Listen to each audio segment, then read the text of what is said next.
அல்ஹம்துலில்லாஹ்.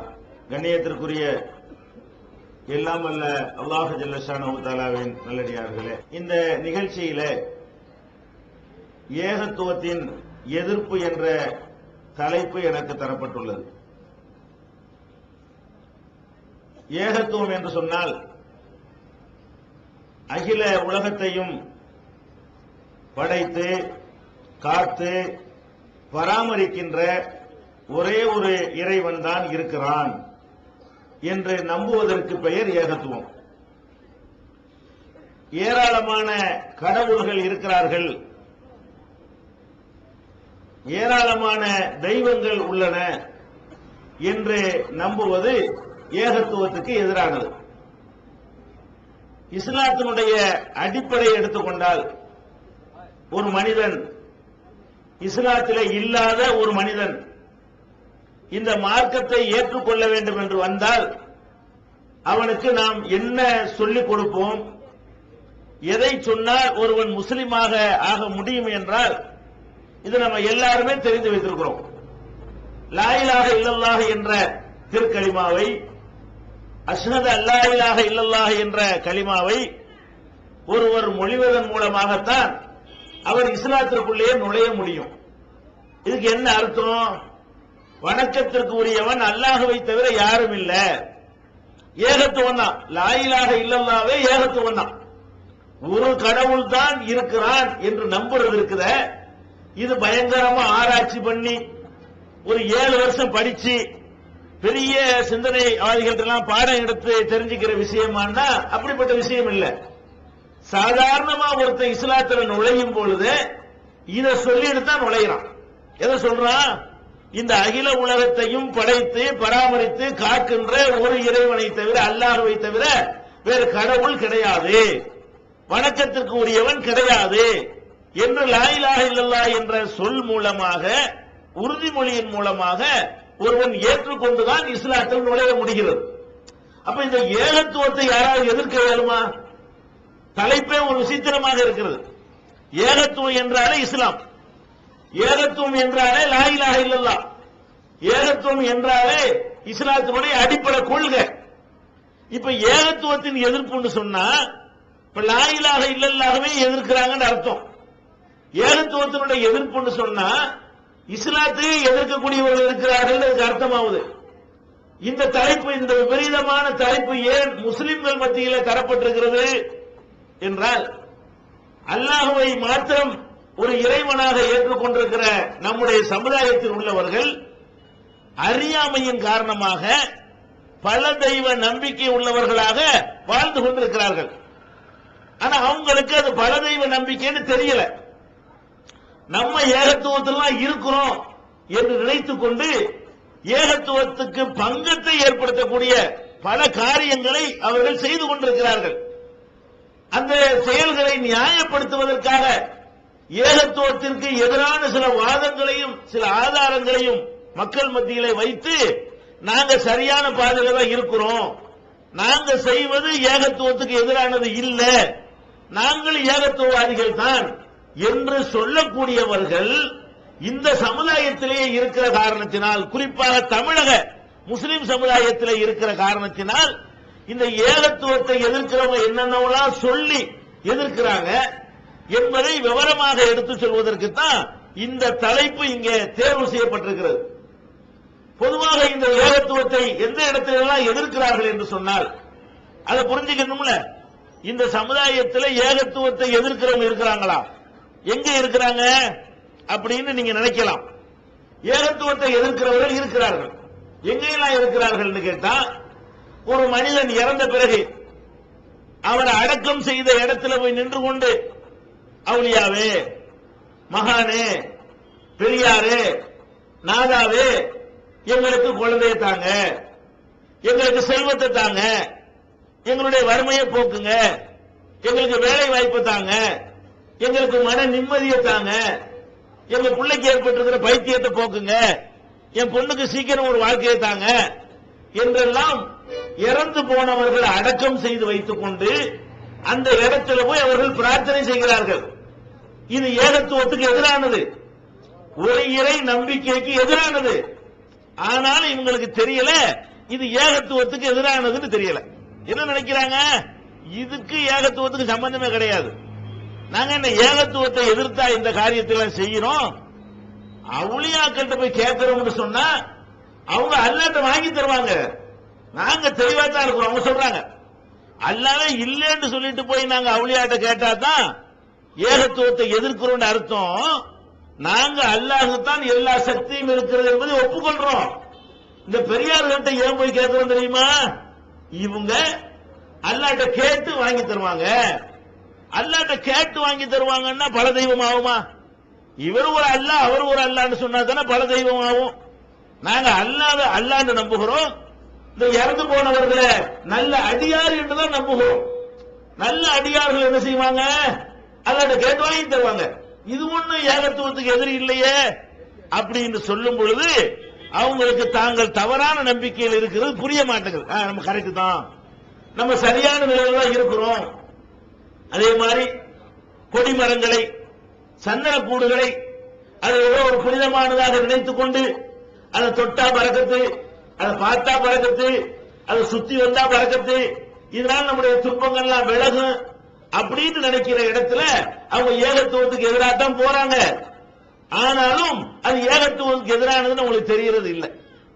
அதே போல உசுரோட இருக்கிற ஒரு மனுஷன் போய் மகான் என்று சொல்லிக்கொண்டு, பெரியார் என்று சொல்லிக்கொண்டு, செய்கை என்று சொல்லிக்கொண்டு, மௌலானா என்று சொல்லிக்கொண்டு, பெரிய அசரத்து என்று சொல்லிக்கொண்டு அவர்கிட்ட போய் காலில் விழுந்து சஜ்தா செய்வதும், அவருடைய கையில தங்களுடைய கையை வைத்து அவர் நமக்கு பவரை ஏற்றிடுவாரு அப்படின்னு நம்புறதும் கூட ஏகத்துவத்துக்கு எதிரானதுதான். ஆனா இதெல்லாம் உங்களுக்கு என்னவா தெரியல? ஏகத்துவத்துக்கு எதிரானது தெரியல. இதெல்லாம் அல்லாஹ்வுடைய நல்லடியார்கள். இவங்களை நாங்க சந்தோஷப்படுத்தினா அல்லாஹ்வே அதை மகிழ்ச்சி அடைவான். நினைக்கிறார் அல்லாஹ்வே மகிழ்ச்சி அடைவான் என்று நினைத்துக் கொண்டுதான் இந்த மாதிரியான ஏகத்துவத்துக்கு எதிரான காரியங்களை செய்து கொண்டு ஏகத்துவத்துக்கு எதிரான வாதங்களையும் கூட மக்கள் மத்தியிலே முன்வைக்கிற காட்சியை நம்ம பார்க்கிறோம். அப்ப என்னென்ன காரணத்தை எல்லாம் சொல்லி இந்த செயலை அவர்கள் நியாயப்படுத்துகிறார்கள் என்பதை விழாவாரியாக விளங்கிக் கொண்டோம் சொன்னா நம்ம எப்படிப்பட்ட தவறான கொள்கைகளை இருக்கிறோம், நிரந்தரமா நரகத்தில் தள்ளக்கூடிய பாரதூரமான கொள்கைகளை இருக்கிறோம் என்பதை அவர்களை விளங்கிக் கொள்வார்கள். முதலாவதாக நம்ம பார்க்கணும், இவர்கள் மகான்கள் அவுளியாக்கள் பெரியார்கள் கொண்டாடுறாங்கல்ல, அவங்களை இவங்க அல்லான்னு சொல்லல. நமக்கும் தெரியும். நாகூர் அடங்கி இருக்கிறவங்க அல்லான்னு சொன்னாங்க, அல்லா இல்ல. அவங்க சொல்ற உண்மைதான். அப்துல் காதர் ஜிலானி அல்லான்னு சொன்னாங்க, நத்தர்சாவை அல்லான்னு இவங்க சொன்னாங்க, அல்லான்னு சொல்லல. அது உண்மைதான். இவங்க அல்லான்னு யாரையுமே சொல்லல. ஆனால் அல்லாவிடத்தில் கேட்க வேண்டியதை இவங்க கேட்கிறாங்களா இல்லையா? இவங்க நினைக்கிறாங்க அல்லாண்டு பேரை சொன்னாதான் அது ஏகத்துவத்துக்கு எதிரானது. அல்லாண்டு சொல்லாம அல்லாவுக்கு கொடுக்கக்கூடிய எல்லா அந்தஸ்தையும் ஒரு ஆளுக்கு கொடுத்தா அது ஏகத்துவத்துக்கு எதிரானது இல்ல அப்படின்னு இவங்க நினைக்கிறாங்க. ஆனால் இது சரியா? திருமறை குர்ஆன் இதை பற்றி என்ன சொல்கிறது? நபிகள் நாயகம் ஸல்லல்லாஹு அலைஹி வஸல்லம் உடைய வழிகாட்டுதல் இதை பற்றி என்ன சொல்கிறது? தேடி பார்த்தோம்னு சொன்னா மக்காவுடைய வாழ்க்கைக்கு நீங்க போங்க. நபிகள் நாயகத்தினுடைய மக்கா வாழ்க்கை, மதீனாவுடைய வாழ்க்கைக்கும் போங்க. நபிகள் நாயகம் ஸல்லல்லாஹு அலைஹி வஸல்லம் அவர்கள் மக்கா வாழ்க்கையில ஒரு சமுதாயத்தை பார்க்கிறாங்க. அவங்க சிலைகளை வணங்கக்கூடியவர்கள். மதீனா வாழ்க்கையில ஒரு சமுதாயத்தை பார்க்கிறாங்க. அவங்க சமாதிகளை வணங்கக்கூடியவர்கள். மதீனாவில் இருக்கக்கூடியவர்கள் எல்லாம் யூதர்கள். யூதர்கள் பெரியார்கள், மகான்கள், நபிமார்கள் அடக்கம் செய்து வைத்துக் கொண்டு அதை வழிபாடு செய்யக்கூடியவர்களாக அங்கே இருக்கிறாங்க.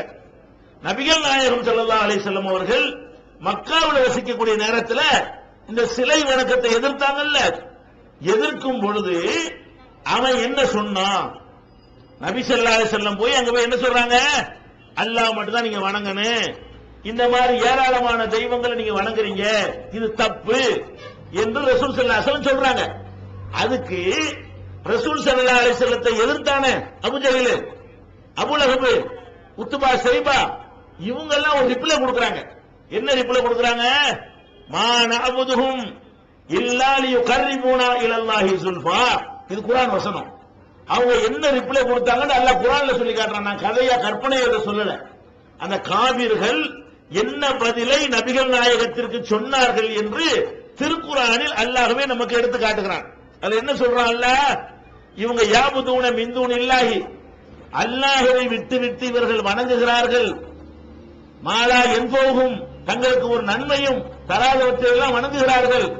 வணங்கிட்டு சொல்றாங்க, ஹாவுலாயி சுஃபஆவுனா இந்தல்லாஹ், இவங்களெல்லாம் அல்லாஹ்விடத்தில் எங்களுக்கு பரிந்து பேசுவார்கள். வணங்குறாங்க, பல சிலைகளை வணங்குறான். வணங்குறவன் அது அல்லாஹ்னு சொல்லல. அவன் என்ன சொன்னா, இவங்கெல்லாம் பெரியார்கள், இவங்களெல்லாம் மகான்கள், இவங்களை நாங்க குஷிப்படுத்தினா திருப்திப்படுத்தினா இவங்க அல்லாஹ்ட்ட வாங்கி தருவாங்க. அவன் சொன்ன பதில், மானாவுதுகும், இவர்களை நாங்கள் வணங்கவில்லை, இல்லாலியு கர்ரிபூனா இலல்லாஹி சுல்ஃபா, அல்லாஹ்விடத்தில் எங்களுக்கு நெருக்கத்தை ஏற்படுத்துவதற்காகவே தவிர வணங்கல. இவங்களை வணங்குறது அல்லாஹ் நினைச்சாங்க வணங்கல. இந்த சிலைகளா இருக்கிறாங்களே இவங்களை கடவுள் நினைச்சாங்க வணங்குறோம். நாங்க அப்படி வணங்கல. கடவுள் கடவுள் தான். இவர்களை ஏன் வணங்குறோம் என்று கேட்டால் அல்லாஹ்ட்ட நெருக்கமாக்கி வைப்பார்கள். ஹாவுலாயி ஷுஃபாவுனா இந்தல்லாஹ், இவங்களெல்லாம் அல்லாஹ்விடத்தில் எங்களுக்கு சிபாரிசு செய்வார்கள். யாரு? இந்த சிலைகளாக நிறுத்தப்பட்டிருக்கிறாங்களே இவங்களெல்லாம் அல்லாஹ்விடத்தில் எங்களுக்கு சிபாரிசு செய்வார்கள். அப்ப என்ன வழங்குது? நம்ம செய்யறது சரின்னு சொன்னா அவன் செஞ்சும் சரிதானே. நம்ம தர்கா வழிபாடு செய்யும்போது என்ன சொல்றோம்? நாங்க என்ன அல்லாஹ் சொன்னோம், இவங்களெல்லாம் அல்லாஹ்ட்ட வாங்கி தருவாங்கன்னு தானே சொல்றோம். நாங்க என்ன, நான் மைதீன் ஆண்டவர் அல்லாஹ்னு நாங்க சொன்னோம், இவர் அல்லாஹ்ட்ட நெருக்கமாக்கி வைப்பாருன்னு நாங்க சொன்னோம். இது தப்பா அப்படின்னு கேக்குறீங்கல்ல? இது தப்பு இல்லை என்றால் அதுவும் தப்பு இல்லை. எது? மக்காவுல இருந்த காபீர் சொன்னானே அதுவும் தப்பு இல்லை. அவன் என்ன சொன்னா, நாங்கள் ஒரு அல்லாஹ் தாயா சொல்றோம், நீ என்ன புதுசா சொல்ல வந்துட்ட? வலையின் சால்தகும் மன் ஹலக சமாவாத்தி வல்லர், வானங்களையும் பூமியையும் படைத்தவன் யார் என்று நபியே முகமதே அவங்கள்ட்ட கேள்வி கேட்டு பாரு. அல்லாஹ் குர்ஆன்ல சொல்றான். அல்லாஹ் சொல்றான், வலையின் சால்தகும் மன் ஹலக சமாவாத்தி வல்லர், வானங்களையும் பூமியையும் படைத்தவன் யார்? சயக்கூலுன் அல்லாஹ், அவங்க சொல்லுவார்கள் அல்லாஹ் என்று சொல்வார்கள். வானத்தை படைச்சது யாருன்னு கேட்டா அபூஜஹல் சொல்லுவானா அல்லாஹ்னு சொல்லி, பூமியை படைச்சது யாரா அல்லாஹ்னு சொல்லுவான். பிறகு ஏன்டா இதெல்லாம் போட்டு வணங்குற? அல்லாஹ் வணங்க வேண்டியது என்னடா? இது எதுக்கு நாங்க வணங்குறோம்னா இவங்க அல்லாஹ்ட்ட எங்களுக்கு வாங்கி தருவாங்க. முடிஞ்சு போச்சா கதை? இப்படி சொன்னவர்களைத்தான் குர்ஆன் காபிர்கள் என்று சொல்கிறது. இப்படி சொன்னவர்களைத்தான் குர்ஆன் முஷ்ரிக்குகள் என்று சொல்கிறது. அப்ப நீங்க அல்லாஹ்ட்ட வாங்கி தருவார்கள் என்று நம்புனா அது ஏகத்துவத்துக்கு எதிர் இல்லை என்று சொன்னா இது கண்டிக்கப்படுமா? அபூஜஹலுடைய வழி தப்பு நீங்க சொல்ல முடியுமா? அந்த அபூஜஹலைத்தான் நபிகள் நாயகம் ஸல்லல்லாஹு அலைஹி வஸல்லம் எதிர்த்தார்கள். அதே மாதிரி மதீனாவுக்கு வாங்க கேட்டா அதுக்கு ஒரு பதில் வச்சுக்கிறாங்க ரெடிமேட். என்னது? அது சிலை, இது பெரியாரு, இது கபர் வேறையா சிலை வேறையா? அட சிலையா இருந்தா என்ன, கபரா இருந்தா என்ன? அல்லாஹ்வை தவிர யாரையும் வணங்க கூடாது, யாரையும் வணங்கத்தான் கூடாது. அல்லாஹ்வை தவிர யாரையும் வணங்க கூடாதுன்னா சிலையா இருக்கட்டும். சிலைங்கிறது என்ன? பெரியார்கள் பெயர்ல சிலையை நிறுவி வச்சிருக்கிறான், அப்படியே வச்சுக்கிடுவோம். ஒரு சிலைக்கு தனி சட்டம், சமாதிக்கு தனி சட்டங்கிறீங்களா? அதுக்கு மதீனா வாழ்க்கை பதில் தருகிறது. நபிகள் நாயகம் ஸல்லல்லாஹு அலைஹி வஸல்லம் உடைய மதீனா வாழ்க்கைக்கு போனா அவங்க கபரை வணங்குறாங்க. இவங்க சிலையை வணங்கின மாதிரி அவங்க எதை வணங்குறான்? சமாதியை வணங்குறான். அத ரசூல் ஸல்லல்லாஹு அலைஹி வஸல்லம் கண்டிக்கிறாங்க. எப்படி கண்டிக்கிறாங்க? லஅனல்லாஹுல் யஹூத வன் நஸாரா, யஹூதி நஸாராக்களுக்கு அல்லாஹ்வுடைய சாபம் இறங்குகிறது. யஹூதிகளுக்கும் நஸாராக்களுக்கும் அல்லாஹ்வுடைய சாபம் இறங்குகிறது. ஏனென்றால் இத்தஹது குபூர் அன்பியாஹிம் மசாஜித், நபிமார்களுடைய அடக்கத்தலங்களை வணக்கத்தலங்களாக ஆக்கிவிட்டார்கள். எதுக்கு சாபம் இறங்குது? நபிமார்களை அடக்கி வச்சுவிட்டு அந்த இடத்துல வணக்கம் செய்யறான். அதனால அல்லாஹ்வுடைய சாபம் லானத்து இறங்குகிறது. நபிகள் நாயகம் ஸல்லல்லாஹு அலைஹி வஸல்லம் சொல்றாங்க. இப்ப என்ன விளங்குது? சமாதியும் ஒண்ணுதான், சிலை ஒண்ணு. அல்லாஹ்வை தவிர யாரையும் வணங்க கூடாதுன்னா நீ சிலையை வணங்கினாலும் அந்த ஏகத்துவம் அடிபட்டு போய்விட்டது, கபரை வணங்கினாலும் ஏகத்துவம் அடிபட்டு போய்விட்டது. இன்னும் சொல்ல போனா அவன் வணங்கினான அந்த கபரு நம்ம வணங்குற கபரை விட லட்சம் மடங்கு பெட்டர். ஏன்? அவன் யாருடைய கபரை வணங்கி இருக்கிறான்? நபிமார்களுடைய கபரை. நபிகள் நாயகம் ஸல்லல்லாஹு அலைஹி வஸல்லம் அந்த ஹதீஸ்ல என்ன வாசகம் வருது? இத்தஹது குபூர அன்பியாயிஹிம் மசாஜித். நபிமார்களின் அடக்கத்தலங்களை மஸ்ஜிதுகளாக ஆக்கிவிட்டார்கள். நபிமார்கள் யாருங்க? நல்லடியார்கள் என்று 100% உறுதி செய்யப்பட்டவர்கள். நபிமார்கள் என்றால் யாரை அல்லாஹ் தேர்வு செய்து கொண்டானோ, சத்திய மார்க்கத்தை எடுத்துச் சொல்வதற்கான கிரீடத்தை யாருக்கு சூட்டினானோ அவங்க தான் நபிமார்கள். அப்ப நபிமார்கள் 100% நல்லவர்கள் என்பதில் யாருக்கும் சந்தேகம் இல்லை. ஆனா நம்ம அவுலியாங்கிறமே இதுக்கு ஏதாவது சீல் வைக்க இயலுமா நல்லவர்னு? நம்ம உலால மகான்கிறோம்லங்க. உனக்கு எப்படி மகான் தெரியும்? மூசா நபிய மகான் நான் சொல்ல முடியும். ஏன்? அவர் நபி, அல்லாஹ் சொல்லிட்டான். இப்ராஹிம் நபிய மகான் என்று நான் சொல்ல முடியும். ஏன்? அவரை பத்தி அல்லாஹ் சொல்லிவிட்டான். ஈசா நபிய மகான் என்று நான் சொல்ல முடியும். அல்லாஹ் சொல்லிட்டான். அதே மாதிரி ஒவ்வொரு நபிமார்களை பற்றியும் அய்யூப் நபி, நூஹ் நபி, யூனுஸ் நபி, லூத் நபி, இப்படி எந்த நபி எடுத்துக்கொண்டாலும் அவங்க எல்லாம் நல்லடியார்கள் என்று அல்லாஹ்வே சொல்லிட்டான். கன்ஃபார்மா நல்லடியார்கள்.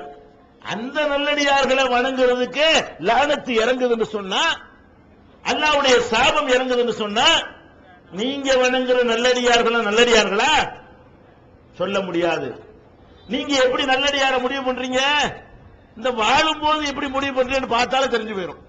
நீங்க வாழ்ந்த காலத்துல செத்தால விட்டுருங்க. உசுரோட இருக்கும் பொழுது ஒரு ஆளை நல்லடியார் முடிவு செய்ய என்ன அளவுகோல் வச்சுக்கிறீங்க? கல்வ போய் கலந்து பார்த்து உள்ளத்துக்குள்ள நுழைஞ்சி நல்லா நம்பி இருக்கு அப்படியா கண்டுபிடிச்சீங்க? நீங்க யார நல்லடியாருங்கிறீங்க? பெரிய தலப்பா காட்டினா நல்லடியாரு. இப்ப பேண்டு ஒரு சட்டையும் போட்டானா அவன் நல்லடியாரு இல்ல. அவன் நல்ல இறையச்சம் உள்ளவனா இருப்பான். அவன் வரதட்சணை வாங்க மாட்டான். தலப்பா ஜிப்பா போட்டு வரதட்சணை வாங்குவாரு. ஆனால் நம்ம என்ன நல்லடியார்? ஏன் நல்லடியாரு? தாடி வச்சிருக்காருல, தலப்பா கட்டிருக்கிறார்ல, முழங்காலுக்குள்ள ஜிப்பா போட்டிருக்கிறார்ல, வெள்ளையும் செல்லையுமா இருக்கிறார்ல, இடுப்பு வளையாம இருக்கிறார்ல. நம்ம இடுப்பு வளையாட்டி நல்லடியார். நமக்கு நல்லடியாருக்கு இந்த அளவுகோல். யார் இடுப்ப வளைக்காம சொகுசா அப்படி தெரிகிறார்களோ, வெள்ளையும் செல்லையும் மினிக்கி கொண்டிருக்கிறார்களோ, பெரிய தலப்பா, இப்படித்தான் நல்லடியாருங்கிறீங்க.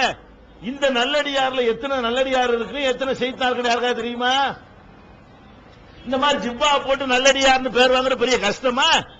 இப்ப நல்லடியாருக்கு சாதாரண அடியாருக்கு என்ன வித்தியாசம்னா, அரை மீட்டர் துணி தான் வித்தியாசம். நம்மளை விட அரை மீட்டர் துணி கூட அவருக்கு. நம்ம இவ்வளவுக்கு சட்டை போட்டா அவர் இவ்வளவுக்கு போடுவார். நல்லடியாருக்கு என்ன வித்தியாசம் வச்சிருக்கிறோம்? இவ்வளவுதானே. அப்ப நீங்க எப்படி இந்த மாதிரி பெரிய தாடி தலப்பா பார்த்து நல்லடியார் முடிவு பண்றீங்களோ, அப்படித்தானே உங்க அப்பா பாட்டன் பண்ணிருப்பாங்க. அப்படித்தானே போய் வச்சு நல்லடியார் இருப்பாங்க. வேற என்ன வகிய வந்துச்சு? இதுல அடங்கி இருக்கிற நல்லடியார் நல்லா சொன்னானா? இல்ல, நீங்களா சொல்லிக்கிட்டீங்க. அவ்வளவு வேணாம். நம்ம யாரையெல்லாம் நல்லடியார் நினைக்கிறோம் என்பதற்கு நம்ம கண் முன்னாடி நடக்கிற சான்றுகளை நீங்கள் பார்க்கலாம். நல்லடியார்களுக்கு உதாரணம் சொல்வதாக இருந்தால், ஒரு கெட்டடியார் என்பதற்கு ப்ரூஃப் நம்ம வச்சிருக்கிறோம். அவரை நல்லடியார் சொல்றாங்களா இல்லையா? நம்ம கண்ணு முன்னாடி இதை செஞ்சவர் நிச்சயமாக கெட்டவராத்தான் இருப்பார்னு நமக்கு தெரிகிறது. எதை வச்சு தெரியுது? குர்ஆனை வைத்து தெரிகிறது, ஹதீஸை வச்சு தெரிகிறது. அவரையும் நல்லடியார்னு சொல்றாங்களா இல்லையா? இந்த அடக்கப்பட்டிருக்கிற கபர்கள்லாம் நீங்க பாத்தீங்கன்னா நிறைய மஸ்தான்கள் இருப்பார்கள். அதுக்கு பேர்லயே மஸ்தான் வருங்க. குணங்குடி மஸ்தான், சக்தி மஸ்தான், துர்த்தியப்பா மஸ்தான் சொல்லி மஸ்தான் வச்சிருப்பாங்க. மஸ்தான் என்னங்க அர்த்தம்? மஸ்துனா என்ன? மஸ்து போத மஸ்துல இருக்க. மஸ்தான் பாரசி வார்த்தைங்க. கஞ்சாவை கசைக்கிட்டு இப்படி மயங்கிட்டு இருப்பாங்க பாருங்க, அவங்களுக்கு பேர் தான் மஸ்தான். அப்ப மஸ்துல இருந்ததுனால மஸ்தான்ங்கிற பேரு. அப்ப மஸ்துலயே இருக்கக்கூடிய ஆட்களை அது மாதிரி ஒரு மாதிரி கஞ்சாவை கசைக்கிட்டு ஒரு மாதிரி உணர்வாங்களா? அது உலகெல்லாம் நம்ம ஆளுக்கு என்ன பண்ணிட்டாங்க? மகான் சொல்லி பேர்லயே மஸ்தான் வச்சுக்கிறானே. இது அவுளியாவா இருக்க ஏழுமா? அதை கூட பார்க்கல. இப்படி எத்தனை மஸ்தான்கள் கிடக்கிறது? அவ்வளவு வேணாம். குணங்குடி மஸ்தான் ஒரு ஆள் எங்க ஊருக்காரவர். இந்த குணங்குடி மஸ்தானுக்கு தர்கா கட்டி வச்சுக்கிறாங்க எங்க சென்னையில. அவர் பெரிய மகான் அவுளியான்னு போட்டுறாங்க. அவர் அவுளியான்னு எப்படி கண்டுபிடிச்சீங்க? அவர் கோமணம் தான் கட்டியிருந்தார். அந்த குணங்குடி மஸ்தான் பாடல்கள் புஸ்தகம் போட்டிருப்பாங்க. அதை பாத்தீங்கன்னா கோமணம், அதான் ஒண்ணுமே இருக்காது. மேல ஒண்ணுமே இருக்காதுங்க, கீழே ஒண்ணுமே இருக்காது. ஒரு லங்கோடு மட்டும் கட்டி உட்கார்ந்துட்டு இருப்பாரு. இந்த மாதிரியான நிலையில ஒருத்தர் தெருவுல தெரிஞ்சா கிறுக்கம்பிங்களா அவுளியாம்பிங்களா? இது மாதிரி உங்க தெருவுல ஒருத்தர் நான் வந்தா ஒத்துக்குறீங்களா? இது என்ன அவுளியா? இதை பார்த்தோட ஒரு முஸ்லீம் என்ன பண்ணணும்? கண்டிப்பா அந்த ஆள் கிடையாது. இந்த கோலத்தில் இவர் வாழ்ந்திருப்பாரே ஆனால் நிச்சயமாக இவருக்கு மார்க்கத்துக்கு சம்பந்தம் இல்லைன்னு முடிவு எடுக்கிறதா குணங்குடி மஸ்தான் ரஹ்மத்துல்லாஹி அலைஹிங்கிறதா? அப்ப இப்படி இதுதான் மகானுக்கு அடையாளம்னா எல்லாருக்கும் அதை பிரச்சாரம் பண்ணுங்க. அதற்கு இமாம் அப்படி ஆக்குங்க.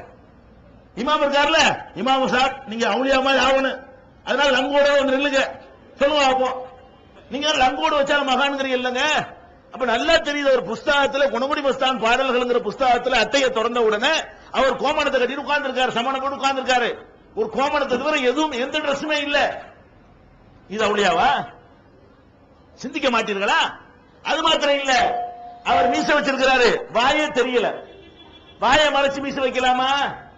மீசை வந்து உலகத்துக்கு மேலதான் வைக்கணும், கத்தரிக்கணும். இப்படி வாழ்ந்தவர்கள் மகான்களா?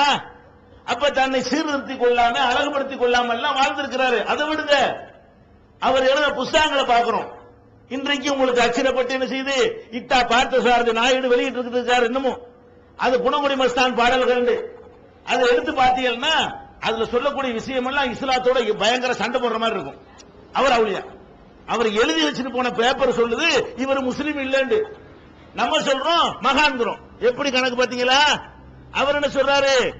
அல்லாஹ்வை நோக்கி ஒரு பாட்டு படிக்கிறார்.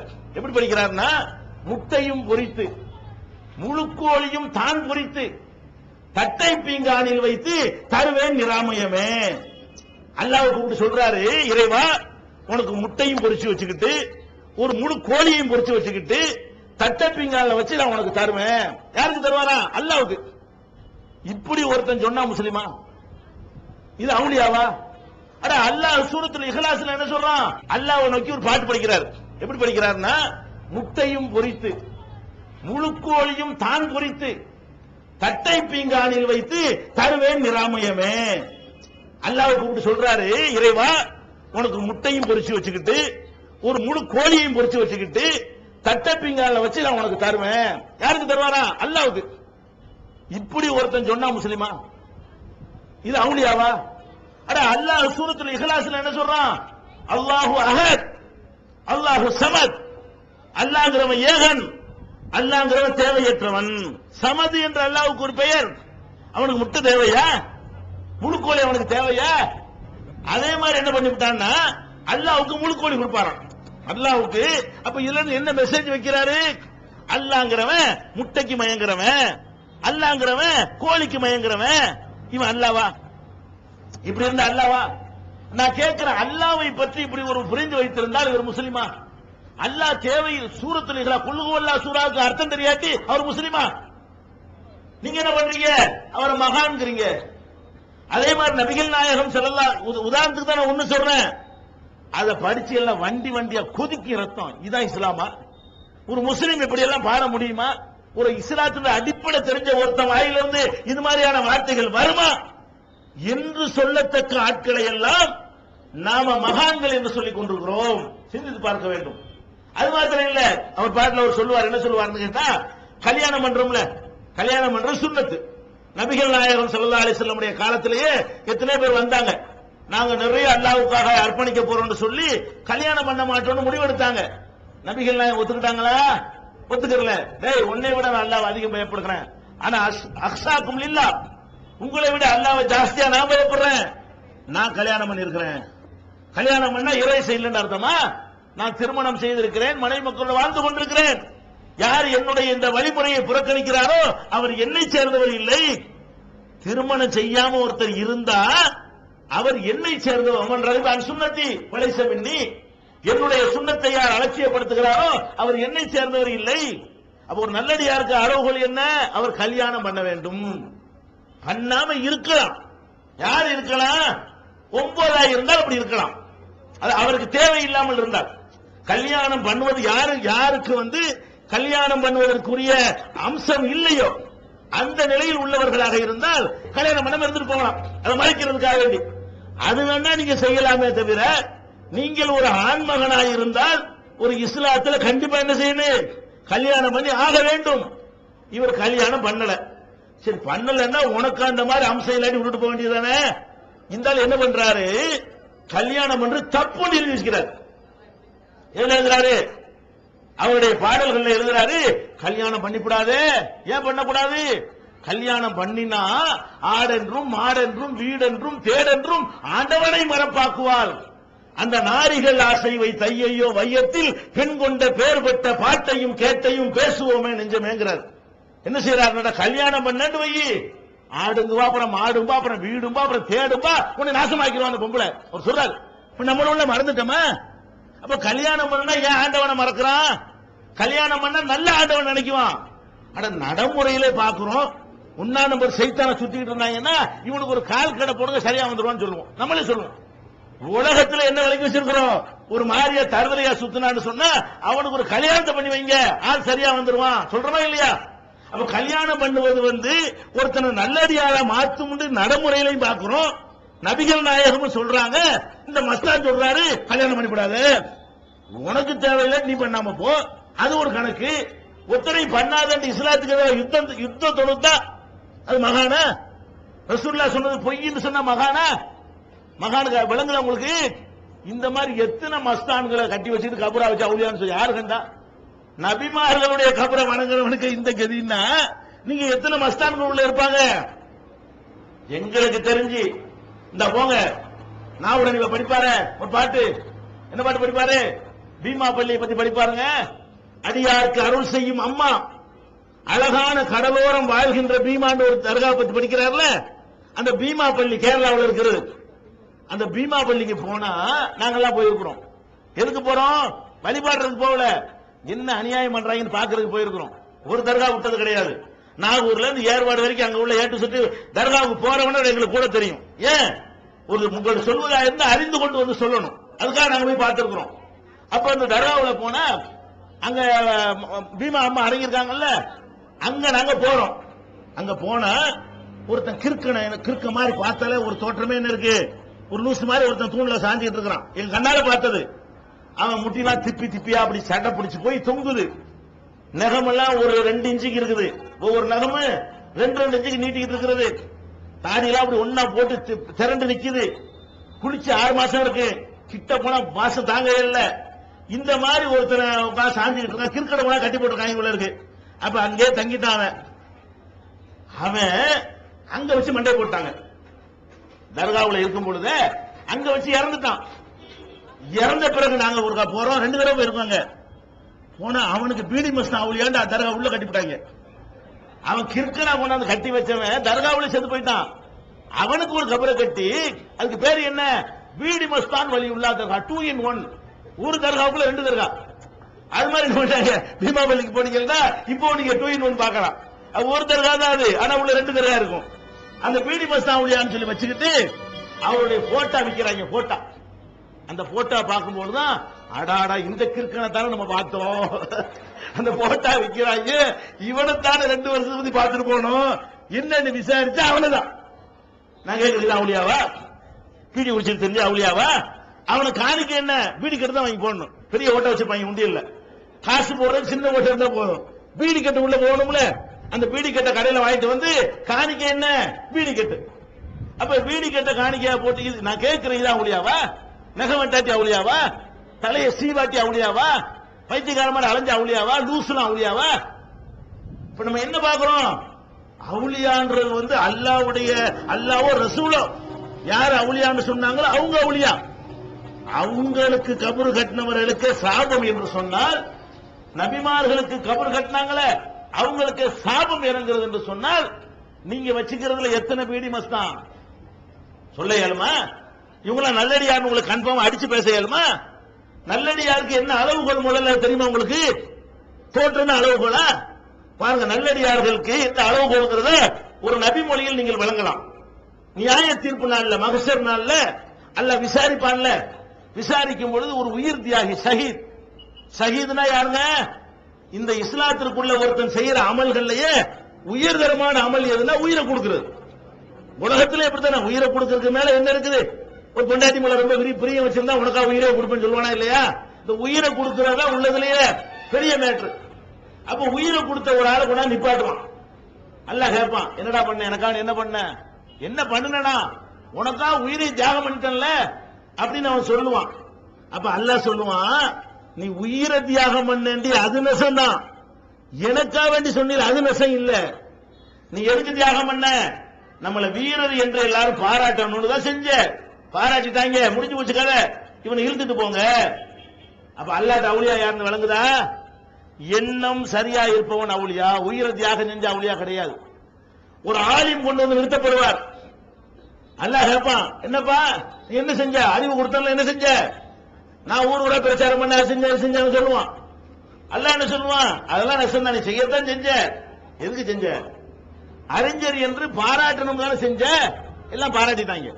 நீ செஞ்சது எனக்கு செய்யல, அறிஞர் என்று பாராட்டு பெறுவதற்காக செஞ்சாய்.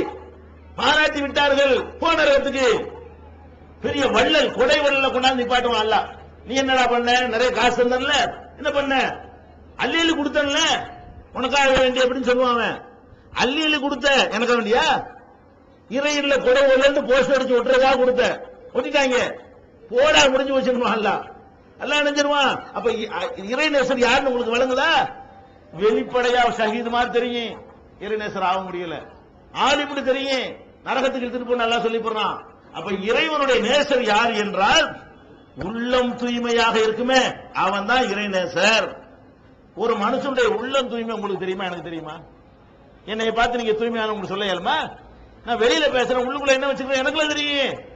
ஒரு மனிதனுடைய உள்ளம் தூய்மையா இருக்குதா இல்லையா என்பது அந்த மனுஷனுக்கும் அல்லாவுக்கும் மட்டும் தெரிஞ்ச விஷயம். இன்னொரு மனுஷனுக்கு எப்படி தெரியும்?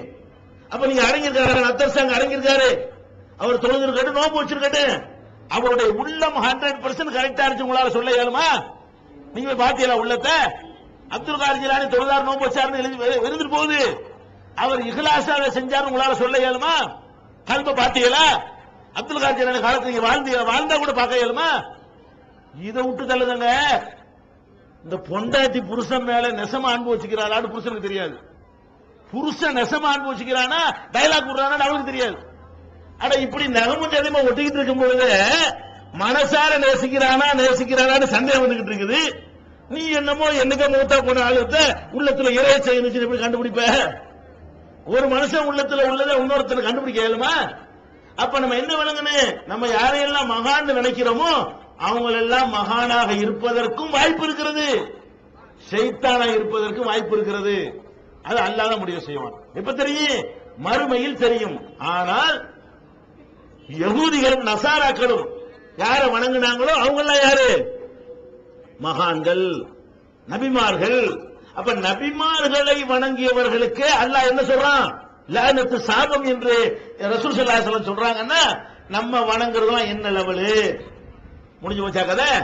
அப்ப இஸ்லாத்தை பொறுத்த வரைக்கும் மகான்கள் என்ற நீங்கள் காரணத்தை சொல்லி அவங்க நமக்காக வாங்கி தருவார்கள் என்று நினைத்தீர்களேயானால் அதுதான் யகூதிகள் செஞ்சது, அதுதான் நசாராக்கள் செஞ்சது, அதுதான் மக்கத்து காவிர்கள் செஞ்சது. அதையே நீங்களும் செஞ்சுவிட்டு முஸ்லீம்னா அல்லாஹ்வை ஏமாற்ற முடியாது, முஸ்லீம் ஆக முடியாது. ஃபர்ஸ்ட் இதை விளங்கிக் கொள்ள வேண்டும். அடுத்து என்ன செய்வாங்கன்னு கேட்டா சில உதாரணங்கள், ஆதாரம் பாருங்களேன். மார்க்கத்தை பேசுறாருன்னா என்ன செய்யணும்? குர்ஆன் வசனத்தை காட்டி பேசணும், இல்லன்னா ரசூல் ஸல்லல்லாஹு அலைஹி வஸல்லம் ஹதீஸை காட்டணும்ல, இந்த மாதிரி காட்டி பேசணும். இதை விட்டு என்ன செய்வாங்கன்னு கேட்டா இவங்களுடைய செயலை நியாயப்படுத்துவதற்காக வேண்டி இன்னொரு வாதத்தை வைப்பார்கள். அடுத்த வாதம் என்ன வாதம்?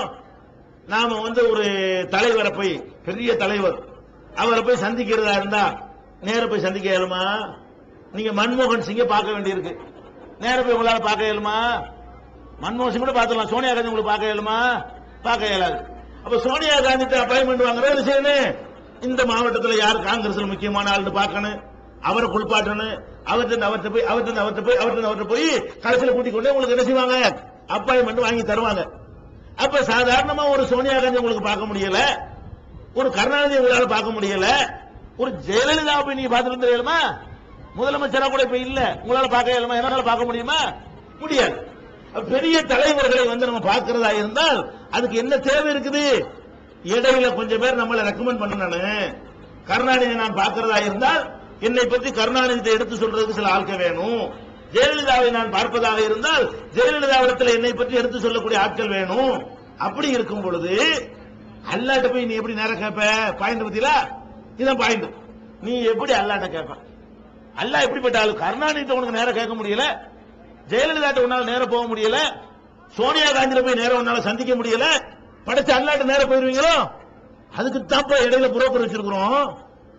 புரியுதா உங்களுக்கு?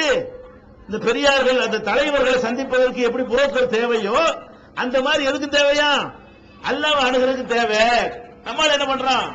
சரியான பாயிண்ட். ஒன்னு நினைக்கிறா செய்யறது ஷிர்க்கு, அல்லாஹ்வுக்கு இணை கற்பிக்கிறது. அதை நியாயப்படுத்துறதுக்கு தகுந்த மாதிரி இந்த உதாரணத்தை சொன்ன உடனே நம்ம ஆளுகளுக்கு என்ன செய்ய கரெக்டா அது. நம்ம எப்படி அல்லாட்ட நேரம் கேட்கறது? அல்லாட்ட போய் நேரம் கேட்பீங்களா? சரிதாங்க. அப்ப நம்ம தர்காவுக்கு போதாம தலையாட்டிடுறான். இது சரியா? இது அறிவுபூர்வமான ஒரு வாதமா? இது ஒன்னா நம்பர் அறிவீனம். கொஞ்சம் கூட சிந்திக்கிற யாரும் இந்த வாதம் சொல்ல மாட்டார்கள். ஏன் சொல்ல மாட்டார்கள் கேட்டா, கருணாநிதி, மன்மோகன் சிங், சோனியா, ஜெயலலிதாவெல்லாம் மனிதர்கள். அவர்களை நான் பார்க்க போறேன். எனக்கு அவர்களை தெரியும், உங்களுக்கு தெரியும். டிவில பார்த்திருப்பீங்க, பேப்பர்ல பார்த்திருப்பீங்க, ஒரு கூட்டத்தில் பேசும்போது லட்சம் பேரோட சேர்ந்தீங்களே அவங்கள பார்த்திருப்பீங்க. அதனால உங்களுக்கு அவங்கள தெரியும், அவங்களுக்கு உங்களை தெரியாது. கருணாநிதி உங்களை தெரியுமா? தெரியாது. ஜெயலலிதாவுக்கு உங்களை தெரியுமா? தெரியாது. சோனியாவுக்கு உங்களை தெரியுமா? தெரியாது. ஜார்ஜ் புஷ்க்கு உங்களை தெரியுமா? தெரியாது. அப்ப என்னது? அவர் உங்களுக்கு தெரியுது, உங்களுக்கு அவங்கள தெரியுது, அவங்களுக்கு உங்களை தெரியல. தெரியலங்கிறதுனாலதான் ஒரு ஆளை கூட்டிட்டு போய் என்னை பத்தி கொஞ்சம் சொல்லுங்க, நம்மளை பத்தி கொஞ்சம் கட்சிக்காக உழைச்சவரு, நன்கொடை தந்தவரு, நல்ல போஸ்டர் எல்லாம் விட்டுவாரு, ஜெயிலுக்கெல்லாம் போயிருக்கிறாரு அப்படின்னு என்னை பத்தி 4 வார்த்தை சொல்லுங்க அப்படின்னு ஏன் சொல்றோம்? அவருக்கு நம்மள தெரியல. யாருக்கு? அந்த தலைவர்களுக்கு நம்மள தெரியல. அல்ல அப்படியா? இப்ப நான் கருணாநிதிட்ட ஒரு அப்பாயின்மெண்ட் இல்லாம திடீர்னு உள்ள நுழையிறேன்னு வைங்க, யாரா இவன் வெளியேத்துறா சொல்லுவாரா இல்லையா? யாரு எந்த ஒரு ரெக்கமெண்ட் இல்லாம நான் உள்ள போனா வெளியேற்றிடுவாங்க. ஏன்? என்ன அவருக்கு தெரியாது. ஜெயலலிதா போனா என்ன வெளியேற்றிடுவாங்க. ஏன்? அவங்களுக்கு என்ன தெரியாது. மன்மோகன் சிங் கிட்ட போனா என்ன வெளியேற்றிடுவாங்க. ஏன்? அவருக்கு என்ன தெரியாது. ஆனா அல்ல அப்படியா? எனக்கு வயித்த வலிக்குது, யா அல்லாஹ் வயித்த வலி, நீ தான் பார்த்து ஏதாவது செய்யணுங்கிற உடனே அல்ல அப்படி எட்டி பார்த்து இவன் யார் புது ஆளா இருக்கிறான், நமக்கு தெரியாத இவன் யாரா நம்ம வந்து கேட்கறான், யாரை கூட்டு வாடா அப்படி நல்லா சொல்லுவானா? கருணாநிதி சொல்லுவாரு, ஜெயலலிதா சொல்லுவாங்க. அல்லாஹ் சொல்லுவானா? அல்லாட்ட கேட்கறீங்க, அல்லாஹ் எனக்கு ஆம்பளை பிள்ளை கூட, நீ யார புது ஆளா இருக்கிறான் நம்மகிட்ட வந்து கேட்கறான், தெரிஞ்சால கூட்டிட்டு வாடா சொல்லுவானா அல்லாஹ்?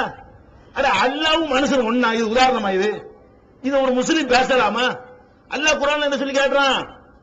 லம் யகுல் லஹு குஃபுவன் அஹத், அவனுக்கு ஈக்குவலா சமமா யாரும் இல்ல. அல்லாஹ் குர்ஆன்ல சொல்றான், வலம் யகுல் லஹு குஃபுவன் அஹத், அவனுக்கு நிகராக யாரும் இல்லை. அவனுக்கு நிகரா யாராச்சும் இருந்தா உதாரணம் காட்டிட்டு போ. அவன மாதிரி யாராவது இருக்காங்களா? அல்லாவும் கருணாநிதி ஒண்ணா? அல்லாவும் ஜெயலலிதா ஒண்ணா? அல்லாவும் மன்மோகன் சிங் ஒண்ணா? அல்லாவும் ஜார்ஜ் புஷ் ஒண்ணா? அவர்களுக்கு உன்னை தெரியாது, சிபாரிசு வேணும். அவனுக்கு எல்லாத்தையும் தெரியும், என்னைய தெரியும், என்னுடைய கோரிக்கை தெரியும், நான் வாயில சொல்வதும் உள்ளத்துல உள்ளதும் ஒத்திருக்கிறான்னு அவனுக்கு தெரியும், நான் நடிக்கிறேன்னா பொய் சொல்றேன்னு அவனுக்கு தெரியும். என்னைய பத்தி இந்த அறிமுகப்படுத்த போறார் அப்துல் காதர் ஜிலானி, நத்தர் சார்காரு, இவரு என்னை தெரிஞ்சு வைத்திருப்பதை விட அவனுக்கு கோடி மடங்கு அல்லாவுக்கு தெரியும். அப்புறம் என்ன போய் ரெக்கமெண்ட் பண்ண போறீங்க? அவனுக்கு தான் எல்லாம் தெரியுமாங்க. எதுக்கு ரெக்கமெண்ட், எதுக்கு சிபாரிசு, எதுக்கு? அல்லாஹ் குர்ஆன்ல சொல்லுகிறான், லைஸ கமிஸ்லிஹி ஷைஉன், அவனை போல் எதுவுமே இல்லை. மேலும் அல்லாஹ் குர்ஆன்ல சொல்லி காட்டுகிறான், ஃபலா தல்ரிபு லில்லாஹில் அம்சால், அல்லாஹ்வுக்கு உதாரணம் சொல்லிடாதீங்க. அல்லாஹ் பத்தி பேசும் பொழுது இந்த மாதிரியான உதாரணங்களை பேசக்கூடாது. அவனுக்கு உதாரணம் இல்ல. இன்னொரு இடத்துல அல்லாஹ் சொல்லி காட்டுகிறான், ஒரு வரபலனா மஸலன் வனசிய ஹல்கா, இவன் நமக்கு உதாரணம் காட்டுகிறான், இவன் எனக்கு உதாரணம் காட்டுகிறான். நான் அவனை படைச்சிருப்பதை மறந்து விட்டான், நான் உன்னை படைச்சிருக்கிறேன் அதை மறந்து விட்டு எனக்கு உதாரணம் காட்டியா? நீ என்னை மனுஷனோட ஒப்பிடுறியா என்று அல்லாஹ் தன்னுடைய கோபப்பார்வை வெளிப்படுத்துகிறான். குர்ஆன்ல உள்ள வசனங்கள் இதெல்லாம். அதனால இந்த மாதிரியான உதாரணம். சில பேர் என்ன செய்வாங்க, வேற உதாரணம். என்ன உதாரணம்? கோர்ட் வக்கீல். இப்ப எல்லாம் அவங்க என்ன வக்கீல், நாங்க வக்கீலா தானே பயன்படுத்துறோம். வக்கீல் தேவைதான். எனக்கு தேவை, உலகத்தில் நடக்கிற வழக்குகளுக்கு தேவை. ஏன்? நீதிபதிக்கு அவன் ஒரு மனுஷன், நீதிபதியா இருக்கிற ஆள் யாரு? மனுஷன். அந்த நீதிபதி கிட்ட என்னை கொண்டு நிப்பாட்டுறாங்க, நான் ஒரு கொலை பண்ணிட்டேன் நிப்பாட்டுறாங்க. அவருக்கு ஏதாவது தெரியுமா? நான் கொலை செஞ்சேன்னு அவருக்கு தெரியுமா? செய்யலன்னு அவருக்கு தெரியுமா? அல்ல யாருதான் அந்த கொலையை செஞ்சாண்டா அவருக்கு தெரியுமா? அவர் எதை வச்சு முடிவு பண்ண போறாரு? ஏன் தரப்பு வக்கீலுடைய வாதம், அரசு தரப்பு வக்கீலுடைய வாதம், ரெண்டு பேர் எடுத்து வைக்கக்கூடிய ஆதாரம், ஐவிட்னஸ், அது மாதிரியான மெடிக்கல் ரிப்போர்ட், இதெல்லாம் வச்சுக்கிட்டு இவன் தான் செஞ்சிருப்பான். அல்ல அப்படியா? நான் என்ன செய்யறேன்? அல்லாட்ட போறேன், நோம்பே வச்சு இல்ல.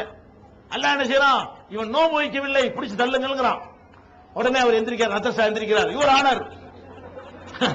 அத்தர்சா சாவுலபி பாஷா எந்திரிக்கிறார், இவர் ஆனர். இவர் நோம்பு வச்சார். சொல்ல முடியுமா? நான் நோம்பு வைக்கலன்னு அல்ல நரகத்துல தூக்கி போட்டா நோம்பு வைக்கலதான். நோம்பு வச்சேன்னு சொன்னா வச்சதுதான். அல்ல சொன்ன தீர்ப்பு. இவர் எந்திரிச்சிட்டு என்ன வக்கீல் பண்ண போறாரு? யாரெல்லாம் தப்பு சொல்ற, நீ சொல்ற தவறு, இவர் நோம்பு வச்சார் எனக்கு தெரியும் சொல்லுவார் அவரு. பின்ன என்ன வக்கீலு? அட நான் என்ன செஞ்சேன் என்ன செய்யலன்னு அவனுக்கு தெரியும். இதுக்கு என்ன ரெக்கமெண்ட் பண்ண போறியா? அங்க போய்கிட்டு என்ன ஆர்குமெண்ட் பண்ண போறிய? வாயை துறக்க இயலுமாங்க? அங்க என்னது? வாயை பேச இயல, சீல் வச்சிருவான். அல்ல அல்யோம நகத்திம் அலா அஃப்வாஹிஹிம் வ துகல்லிமுனா ஐதீஹிம் வ தஷ்ஹது அர்ஜுலுஹும் பிமா கானு யக்ஸிபூன். நீ மௌத்தா போனாலுக்கு ஓதுறீங்களே, யாசீன்ல இருக்குது. என்ன இருக்குது? அல்யோம நகத்திம் அலா அஃப்வாஹிஹிம், அவங்களுடைய வாய்களுக்கு முத்திர வைக்குவோம். அல்லாஹ் சொல்றான். அங்க என்ன வக்கீல் பேச போறாரா? வக்கீலுக்கும் சேர்த்து சீல். வக்கீல் உங்களுக்கு மட்டும் சீல் இல்ல, வக்கீலுக்கும் சேர்த்து சீல் வச்சிருவான். வாயில சீல் வச்சிருவோம். ஒத்து கல்லிமுனா ஐதீகும் தஷ்ஹது அர்ஜுலுஹும், அவங்களுடைய கைகள் நம்மிடத்தில் பேசும், அவங்களுடைய கால்கள் தாங்கள் செய்ததை பற்றி வாக்குமூலம் தரும். உன் கையை பேசும், உன் காலு பேசும்டா. என்ன வக்கீலு? நான் என் வாயினால் நான் மறுத்தால் கூட மறுக்க கூடாதற்காக வாய்க்கு பூட்டை போட்டுவிட்டு கையில கேட்பான். அல்ல கை பேசும். அப்ப கூட அவன் கேட்பானா? லிம சகித்தும் அலைனா, கைய பார்த்தவன் கேட்பானா? ஏன்டா எங்களுக்கு இதெல்லாம் சாட்சி சொல்லிவிட்டீங்களா? பின்னாடி சீட்லாம் எடுத்த உடனே அவன் சொல்லுமா, கை சொல்லுமா, அந்த கணல்லாஹ் உள்ளது அந்த குள்ள செய்யின், எல்லாத்தையும் பேச வச்சு அல்ல எங்களையும் பேச வச்சிட நாங்க என்ன செய்யறது? அப்ப என்னத்துக்கு வக்கீலு? நான் கேட்கிறேன், என்னத்துக்கு வக்கீலு? நீ ஒழுங்கா நடந்தா தான் அங்க தப்பிக்க இயலுமே தவிர இவங்களை வச்சுக்கிட்டுலாம் நீ தப்பிக்க இயலாது. அப்ப இது சரியா வருமா? இந்த மாதிரியான நம்மகிட்ட எதுக்கு நான் சொல்றேன்னு கேட்டா, அல்லாவுக்கு எதிரான ஒரு கொள்கையை, ஏகத்துவத்துக்கு எதிரான கொள்கையை கடைபிடிச்சுக்கிட்டு அதை எப்படி நியாயப்படுத்துறாங்கன்னு பாத்தீங்களா? இதை விட ஒரு கொடுமை என்னன்னு கேட்டா, தஞ்சாவூர்ல வலிமார்கள் மாநாடுன்னு ஒரு மாநாடு போட்டாங்க. யார் போட்டாங்க? பாமரம் போனல, ஜமாத்துல் உலமா சபையில போறார்கள். ஜமாத்துல் உலமா சபை சார்பாக வலிமார்கள் மாநாடுன்னு ஒரு மாநாடு போட்டார்கள். அப்ப நாங்கள் எல்லாம் இந்த தௌஹீத் பிரச்சாரத்துக்கு தீவிரமாக வராத நேரம் அதெல்லாம் எங்களை தள்ளி விட்டது. தௌஹீத் இவங்களை ஒழிச்சா அவனை தப்பான வழிக்கு இந்த மக்களை கொண்டு போறாங்கன்னு எங்களை வெறி பிடிச்சு அலைய வச்சது அந்த நிகழ்ச்சி தான். அந்த வலிமார்கள் மாநாட்டில் போய் ஒரு அறிஞர் பேசுகிறார், மாதறிஞர். அவர் வேலூர் பாக்கியாத்து சாலிஹாத்துல அப்போதைக்கு பேராசிரியராக இருக்கிறார். அவர் பேசுகிறார். என்ன பேசுறாரு தெரியுமா?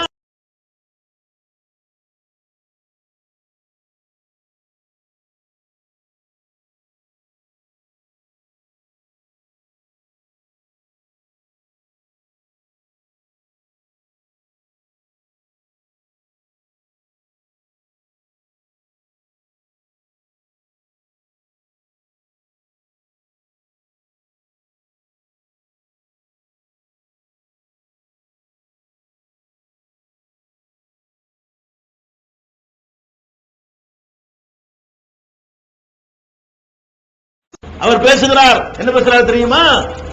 நீங்கள் அல்லாஹ்ட்ட கேட்க கூடாது, கேட்க முடியாது. நீங்க அல்லாஹ்ட்ட கேட்டால் தரமாட்டான், அவுலியாக்கிட்ட தான் கேட்க வேண்டும். யார் பேசுறார்? மார்க்க அறியாத மடையும் பேசலங்க. அவர்கள் சபீர் அலி அவருடைய பேரு. பாக்கியாத்து தாய் கல்லூரியில பல வருடங்கள் பேராசிரியர் இருக்கிறாரு. ஜமாத் உலமா சபை இந்த மாநாட்டை நடத்துது. அந்த மாநாட்டில் யார் பேசுறார்? ஒரு பெரிய மௌலவி பேசுகிறாரு. அல்லாஹ்ட்ட நீங்க கேட்காதீங்க. சரி, என்னடா இது பயங்கரமான தத்துவமா இருக்கடான்னு சொல்லி நாங்களும் போயிருக்கிறோம் பார்வையாளரா. கவனிச்சா அது சொல்றாரு, ஆதாரம் சொல்றாரு. உங்களுக்கு தோசை வேண்டும், ஆதாரம். உங்களுக்கு தோசை தேவைப்படுது. தோசை மாவு இருக்கிறது, அடுப்புல நெருப்பு இருக்கிறது. மாவத்திக்கு அடுப்புல ஊத்துவீங்களா? அது கேட்கிறாரு. ஊத்த மாட்டீர்கள். உங்களுக்கு தோசை வேண்டும் என்றால் தோசை கல் வேண்டும். தோசை வேண்டும் என்றால் மாவு உங்கள்கிட்ட இருந்தாலும் அடுப்புல நெருப்பு இருந்தாலும் அதை தோசை கல்ல வச்சு ஊத்தினா தான் அது தேவையான அளவுக்கு உங்களுக்கு என்ன செய்யும், அந்த சூட்டை வாங்கி அதை தோசையாக உங்களுக்கு தரும். அல்லாஹ் தான் நெருப்பு, தோசை கல்லு தான் அவுளியா, நீ தான் மாவுன்ட்டாருங்க. யாரு பேசுறது? யாரு? புதிய மாதறிஞர். அப்ப நாங்க நோட்டீஸ் கேட்டோம், கேட்டோம். சரிப்பா, நீ சொல்றபடி மாவை கொண்டு நெருப்புல போட்டோன்னு வை, தோசை மாவு மட்டும் வீணா போவாது, நெருப்பு அணைஞ்சு போயிடும். அப்ப நாங்க அல்லாட்ட கேட்ட அல்ல செத்து போயிடுவானா? நீ தானே அல்லாவை நெருப்புண்ட. அல்லாவை நெருப்புன்னா தோசை மாவை கொண்டு நெருப்புல போட்டா என்ன ஆகுது? மாவு மட்டும் வீணா போவாது, நெருப்பு வீணா போயிடுது. அப்ப அவுளியா இல்லாம யாரெல்லாம் அல்ல அவுட்டு. அப்படியா? அது அறிவு கேட்டவங்க இதுதான் மார்க்கமா? புரியுதா உங்களுக்கு? இந்த மாதிரியான ஆதாரங்களைத்தான் அவர்கள் சொல்லிக்கொண்டு தர்கா வழிபாட்டை, சமாதி வழிபாட்டை, இறந்தவர்களை வழிபாடு செய்வதை நியாயப்படுத்திக் கொண்டிருக்கிறார்கள் என்பதை உங்களுடைய கவனத்தில் வைத்துக் கொள்ள வேண்டும். இது ஒரு இரண்டாவது வகையான ஆதாரம். ஃபர்ஸ்ட் ஆதாரம் என்ன? நாங்க பல கடவுள்னு சொன்னோமா, ரெக்கமெண்ட் பண்ணுவார்கள் தானே சொல்றோம், இது ஒரு ஆதாரம். இரண்டாவது ஆதாரம் என்ன? இந்த உதாரணங்கள் எல்லாம் ஒரு ஆதாரம், இப்படி சொல்லிடுவாங்க. அடுத்து என்ன செய்வார்கள் என்று கேட்டால், சில ஹதீஸ்ல குர்ஆன்ல எல்லாம் நபிமார்கள் செய்த அற்புதங்களை பற்றி வரும். அற்புதம்னா என்ன?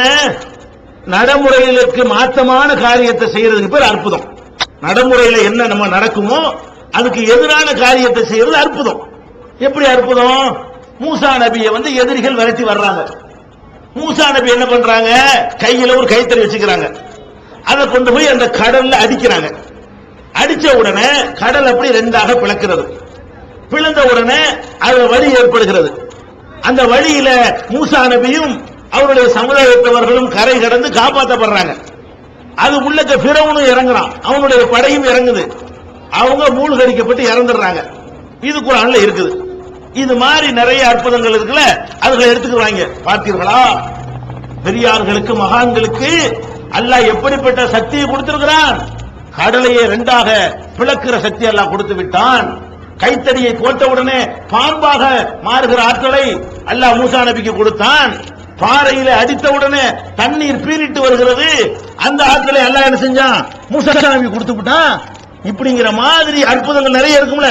நூஹ் நபியுடைய கப்பல் ஒரு அற்புதம், அதை சொல்வார்கள். ஈசா நபி நோயாளிகளை குணப்படுத்தினாங்கல்ல, குஷ்டரோகிய, அதை சொல்வார்கள். இறந்து போன ஆளை கூட ஈசா நபி உயிராக்குனாங்கல்ல, குர்ஆன்ல இருக்குதெல்லாம், இதை பற்றி சொல்வார்கள். இது மாதிரியான ஈசா நபி செஞ்சது, மூசா நபி செஞ்சது, இப்ராஹிம் நபியத்துக்கு நெருப்புல போட்டாங்களே, அது எரிக்காம இருந்துச்சு. இதுகளை எல்லாம் அப்படி சொல்லி காட்டி, இதுல இருந்து உங்களுக்கு என்ன தெரிகிறது? பயங்கரமான பாயிண்ட் வைப்பாங்க. என்ன தெரிகிறது? நம்மளை மாறி அவுலியாக்கள் கிடையாது. அவங்க நினைச்சால் கடலையை பிளப்பார்கள், அவங்க நினைச்சால் கைத்தறியை பாம்பாக்குவார்கள், அவங்க நினைச்சா ஆகாயத்தில் பறப்பார்கள், அவங்க நினைச்சா நீருக்கு மேல் நடப்பார்கள். இப்படி எல்லாம் சொன்ன உடனே இதெல்லாம் இருக்கவும் செய்யுது. இந்த மாதிரியான சம்பவங்கள் எல்லாம் குர்ஆன்ல இருக்குது. இதை வச்சுக்கிட்டு இவங்க என்ன பண்றாங்க? அதனால நாங்க அவங்கள்ட்ட கேட்கலாம், அவங்களுக்கு இருக்கிற நல்லா தெரியுதுல, நமக்கு இல்லாத ஆற்றல் அந்த நல்லடியார்களுக்கு கொடுக்கப்பட்டிருக்கா இல்லையா, ஏன் கேட்க கூடாது? அப்படின்ற உடனே ஆராய்ச்சி பத்தாதவன், அறகுறையா வழங்கினவனுக்கு எல்லாம் இது சரின்னு தோணும். உண்மை அப்படியா? அற்புதங்களை நபிமார்கள் செஞ்சார்கள், அதை யாரும் மறுக்கல. எப்படி செஞ்சார்கள்? அவங்களுக்கு அந்த ஆற்றலை எல்லாம் கொடுத்திருந்தானா? கிடையவே கிடையாது. நபிமார்கள்ங்கிறவங்க நம்மள மாதிரி மனிதர்களாகத்தான் இருந்தார்கள். நபிமார்கள் சொல்றோம்ல, இறை தூதர்கள், அவங்க எல்லாம் நம்மள மாதிரி மனிதர்களா இருந்தார்கள். நம்மள மாதிரி சாப்பிட்டார்கள், நம்மள மாதிரி குடித்தார்கள், நம்மள மாதிரி மனைவி மக்களோடு வாழ்ந்தார்கள், நம்மள மாதிரி இன்ப துன்பங்களுக்கு உள்ளானார்கள். அதையெல்லாம் பார்த்துட்டு அன்னைக்கு இருந்தவன் இவர் எப்படி நம்ம தூதர்னு ஏத்துக்கிறது? நியாயம் தானே? ஒரு ஆள் நான் அல்லாஹ்வுடைய தூதர்ங்கிறாரு, நம்மள மாதிரி அவரும் சாப்பிடுறாரு. அல்லாஹ்வுடைய தூதர்ங்கிறாரு, நம்மள மாதிரி எல்லா விதமான பலவீனம் இருக்குது. அவர் நோய்வாய்ப்படுறாரு, அவர் கவலைப்படுறாரு, அவர் சாப்பாடு கஷ்டப்படுறாரு, எல்லா வகையான அவருக்கு பொண்டாட்டி புள்ள தேவைப்படுது. இதெல்லாம் பார்த்த உடனே என்னங்க இறை தூதர்ங்கிறீங்க, இறை தூதர் ஒரு டிஃபரெண்டா இருக்க வேணாமா என்று அந்த மக்கள் கேட்டார்கள். குர்ஆன் சொல்லுது. எப்படி சொல்லுது? மாலிஹாதர் ரசூல், இவர் என்ன பெரிய ரசூல், தூதர், ஏக்குலு தாம், இவர் உணவு உண்கிறார், ஒயம்சி பில் அஸ்வாக், கடை வீதிகளில் நடமாடுகிறார், இவரெல்லாம் ஒரு தூதரா என்று கேட்டார்கள். லவ்லா உன்சில் அலைஹி மலக்குன், ஒரு மலக்கு வந்துடக்கூடாதா? இவர் தான் வரணுமா? எங்களை மாதிரி திங்கிறவர் தான் நபியா வரணுமா? எங்களை மாதிரி குடிக்கிறவர் தான் நபியா வரணுமா? எங்களை மாதிரி குடும்பம் நடத்துறவர் தான் மனைவியா நபியா வரணுமா என்று அவர்கள் கேட்டார்கள். அப்ப அல்லாஹ் என்ன செய்ய வேண்டியிருக்குது? நம்மள மாதிரியே இருக்கக்கூடிய ஒரு ஆளு அல்லாஹ்வுடைய தூதர்னு சொல்றாருன்னு சொன்னா எவிடன்ஸ் வேணும். சும்மா வந்து தூதர்னா அவன் சொல்லிட்டு போயிருவானே. அப்ப தூதர்னு யாரையாவது அனுப்பினால் அவரை வீசினகையும் வெறுங்கையும் அனுப்ப முடியாது. அதுக்காக அல்லாஹ் என்ன பண்றான்? இறை தூதர் என்று நிரூபிப்பதற்காக வேண்டி 1 2 3 5 10 அற்புதத்தை கொடுக்கிறான். எது கொடுக்கிறான்? நான் தான் இறை தூதர்ப்பா, இந்த பாரு அல்லாஹ் இதை தந்திருக்கிறான் அப்படின்னு காட்டுவார். அந்த 10 தவிர 11 அவருக்கு செய்ய முடியுமா? முடியாது. எந்த 10 அல்லாஹ் கொடுத்தானோ, எந்த அற்புதத்தை கொடுத்து அவரை அல்லாஹ் அனுப்பினானோ அதை செய்து காட்டி இது நானா செய்யல, அல்லாஹ் எனக்கு இந்த அத்தாட்சியை தந்து அனுப்பி இருக்கிறான் அப்படின்னு சொல்லி அவர் தன்னை நிரூபிப்பார். அது கூட அந்த 10 2 அற்புதம் அல்லாஹ் கொடுக்கிறானே, நினைச்ச உடனே அவர் செஞ்சிட இயலுமா? செய்ய இயலாது. அது கூட அல்லாஹ் என்ன செய்வான்? கையில கைத்தறி வச்சிருப்பாரு. அவர் போடும் போதெல்லாம் பாம்பா வராது. ஒவ்வொரு தடவையும் போடும் பொழுது ஆர்டர் அங்கிருந்து வரும். அல்லாஹ் சொல்லுவான் போடு, இப்ப வரும். இப்படித்தான் அற்புதங்களை அல்லாஹ் கொடுத்தார். இது நானாக ஒரு கற்பனையா சொந்த ஊகத்தில் நான் சொல்றேன்னா, சொந்த ஊகத்தில் நான் சொல்லல. அல்லாஹ்வே குர்ஆன்ல இதை தெள்ளத் தெளிவான வார்த்தைகளால் தெளிவுபடுத்துகிறான். எப்படி தெளிவுபடுத்துகிறான் கேட்டா, மாகாணலி ரசூலின், எந்த ஒரு தூதராக இருந்தாலும் ஐயத்தியபி ஆயத்தின், ஒரு அற்புதத்தை கொண்டு வருவது இல்லாபி இதுனில்லா, அல்லாஹ்வுடைய அனுமதி பெற்றே தவிர முடியாது.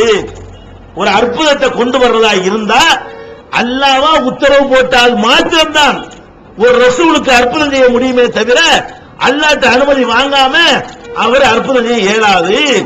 இது அல்லாஹ் குர்ஆன்ல என்ன செய்யறான்? சொல்லி காட்டுறான். நபிமார்கள்ட்ட போய் எத்தனை அற்புதங்கள் அந்த மக்கள் கேட்டாங்க. அப்ப என்ன செஞ்சாங்க? மாகாணலனா அந்நாத்தியபி ஆயத்தின், அற்புதத்தை கொண்டு வருவது எங்கள் கையில் கிடையாது, எங்களுக்கு முடியாது. அல்லாஹ் எப்ப எங்களுக்கு பர்மிஷன் கொடுக்கிறானோ அப்பதான் எங்களுக்கு செய்ய முடியும். இப்படிதான் அற்புதத்தை எல்லாம் கொடுத்திருந்தான். இதை புரிஞ்சுக்கிறதுக்கு பாருங்க, மூசா நபி ஃபர்ஸ்ட் அல்லாஹ்ட்ட உரையாடுறாங்க. உரையாடும் என்ன செய்யறான்? மா தில்கபி யமீனிக யா மூசா, மூசாவே உன் கையில என்ன வச்சுக்கிற அல்லாஹ் கேட்கிறான். மூசா நபியோடு அல்லாஹ் தூர் சீனா மலைக்கு வர சொல்றான். வந்த உடனே அல்லாஹ்வுடைய அந்த ஒளிய காட்டுறான். அல்லாஹ்வை பார்க்கணும்னு கேட்கிறாரு, முடியாதுட்டான். அதுக்கப்புறம் அல்லாஹ்வுடைய உரையாடல காதால கேட்கிறாரு. அந்த உரையாடல் எப்படி உரையாடலா இருக்குது? அல்லாஹ் கேட்கிறான், மா தில்கபி யமீனிக யா மூசா, மூசாவே உன் வலது கையில் என்ன வச்சுக்கிற? அவர் சொல்றாரு, ஹியா அஸாய, இது என்னுடைய கைத்தடி, அத்தவக்கவ அலைஹா, இது சாதாரண கைத்தடி, நான் ஊண்டிக்கிறேன். அகசு பிஹாலா கனமி, இளைய ஆடு மாடுகளுக்கு ஆடுக்கு இலை பறிச்சு போடுவேன். ஒளிய பியாம ஆரிபு ஊகுரா, வேற பல காரியங்களை இதை வச்சு நான் முடிச்சுக்கிறேன். இது சாதாரண ஒரு கைத்தடி தான் அப்படின்னு அவர் சொல்றாரு. உடனே அல்லாஹ் சொல்றான், சாதாரண கைத்தடி தானே, இப்ப கீழே போடு. போட்ட உடனே சீருகிற பாம்பாக அது மாறியது. மாறினோன்னு அவர் என்ன செய்யறாரு? பயந்து நடந்துறாரு. பயப்படாத, இதான் உனக்குரிய அத்தாட்சி, இதை எடுத்துக்கிட்டு பிறவுண்ட போ அப்படின்ட்டார். இப்ப போயாச்சா? பிறவுண்ட போய் காட்டின உடனே போட்டாரு, பாம்பா மாறுது. அவன் என்ன செஞ்சுட்டான்? இது ஒரு மந்திரம், தந்திரம், மேஜிக்ன்றான். பிறவுன் என்ன பண்ணிட்டான்? இது ஒரு மேஜிக்ன்றான். அப்ப என்ன பண்றான்னா, மேஜிக் நிபுணர்களை கூப்பிடு, மூசாவுக்கு போடுவோம், அவருக்கு போட்டி வச்சிருவோம். போட்டி நடக்குது. இந்த பக்கம் மூசா, அந்த பக்கம் மேஜிக் நிபுணர்கள். அப்ப அவங்க என்ன பண்றாங்க? தங்களுடைய கைத்தடிகளை கயிறுகளை அப்படி முறுக்கி போடுறாங்க. அதுவும் பாம்பு மாதிரி நெளியுது. பாம்பு ஆவல, பாம்பு மாதிரி தெரிகிற மாதிரி சில டெக்னிக் பண்ணி அப்படி காட்சி தர வைக்கிறாங்க. உடனே மூசா நபி என்ன பண்றாங்க? மூசா நபி என்ன பண்ணு? கையில கைத்தறி வச்சுக்கிறாங்கல்ல, அந்த பாம்பத்துக்கு போட்டு பாம்பை ஆக்கணும்ல, பயப்படுறாங்க. மூசா நபி இந்த மந்திரவாதிகள் சொல்ற மேஜிக் நிபுணர்கள் இவர்கள் வந்து அந்த அத்தாட்சியை காட்டின உடனே மூசா நபி பயந்து போய் என்ன செய்யறாங்க? நடுங்கி, அவுஜஸஃபி நஃப்ஸிஹி ஹீஃபத்தம் மூசா, மூசா வந்து உள்ளத்திலே ஒரு பயத்தை உணர்ந்தார். உணர்ந்தவன என்ன செய்யறான்? அல்லாஹ், லா தஹப் இன்னக அன்தல் அலா, மூசாவே பயப்படாத, போடு, இப்ப நீ தான் ஜெயிப்ப. அப்ப கையில கைத்தறி வச்சுக்கிறாரு. அவங்க வித்தையை காட்டணும்னு இவர் வித்தையை காட்ட முடியல. ஏன்? ஆர்டர் வந்தா தான் அது வேலை செய்யும், அவரா போட்ட வேலை செய்யாது. அங்கே உத்தரவு வருது, மூசாவே அல்கி மாஃபி யமீனிக்க, உன்னுடைய வலது கையில் உள்ளதுக்கு போடு, பயப்படாத, நீ தான் ஜெயிப்ப. அப்புறம் தூக்கி போற. அவன் போட்டு பயந்து ஓடுறாரு. அல்லாஹ்ட்ட இருந்து ஆர்டர் வருது பாருங்க. ஆர்டர் வரும்போது அந்த கைத்தறியை போட்டால்தான் அது பாம்பாக மாறுமே தவிர அவர் நினைக்கும் பொழுதெல்லாம் போட்டு போட்டு பாம்பு ஆக்க இயலாது. அது மாத்திரம் இல்ல, அந்த மக்களை எல்லாம் அழைத்துக் கொண்டு போறாரு. 12 கோத்திரத்தார் இருந்தாங்க. மூசா நபியுடைய சமுதாயத்துல 12 பிரான்ச், 12 கிளை இருந்தது. அவங்க அழைச்சிட்டு போய்கிட்டே இருக்கிறாரு. தண்ணி இல்ல, தாகம். மூசா நபிட்ட வந்து கேட்கிறாங்க, மூசாவே என்ன பண்ற, தண்ணி இல்லாம கஷ்டப்படுறமே. மூசா அலி கௌமிகி, மூசா என்ன செய்யறாரு, தண்ணி தானே வேணும், இந்த அப்பாரண்ட் உண்டாக்குனாரா. மக்கள் வந்து தாகமா இருக்கு மூசா, நீங்க தான் ஏதாவது பண்ணணும்னு கேட்கிறாங்க. மூசா நபி என்ன பண்றாங்க, கவலைப்படாத, நம்மகிட்ட மந்திரக்கோள் இருக்குது, இப்ப பாருன்னு சொன்னாரா. தண்ணியை கேட்ட உடனே அவர் என்ன பண்றாருன்னா, மூசா, மூசா தண்ணீரை வேண்டினார். லி கௌமிஹி, தன்னுடைய சமுதாயத்திற்கு தண்ணீர் வேண்டும் என்று என்னிடத்தில் கேட்டார். அவங்க மூசாட்ட தண்ணி கேட்கிறாங்க. மூசா நபி என்ன செய்யறாங்க, யா அல்லாஹ் தண்ணி கொடு. ஃபகுல்னா, நாம் சொன்னோம், யுரிபி அசாக்கல் ஹஜர், உன்னுடைய கையில் இருக்கிற கைத்தடியால் இந்த பாறையில அடி என்று சொன்னோம். அடித்த உடனே ஃபன்ஃபஜரத் மின் ஹுஸ்னத் ஆஷனத் ஆயினா, 12 நீரூற்றுக்கள் அதிலிருந்து பீரிட்டு ஓடின. குர்ஆன்ல அல்லாஹ் சொல்லி காட்டுறான். என்ன விளங்குது, கையில கைத்தடி இருக்குது, தாகம்னு முறையிடுறான். கைத்தடிக்கு அந்த சக்தி இருந்தால், அல்ல அவருக்கு அந்த சக்தி இருந்தால், அவர் அல்லாஹ்ட்ட கேட்க தேவையே இல்லை. என்ன பண்ணலாம், தண்ணி தானே பால், அதெல்லாம் முடியாது, வெறும் கைத்தடி தான் அது.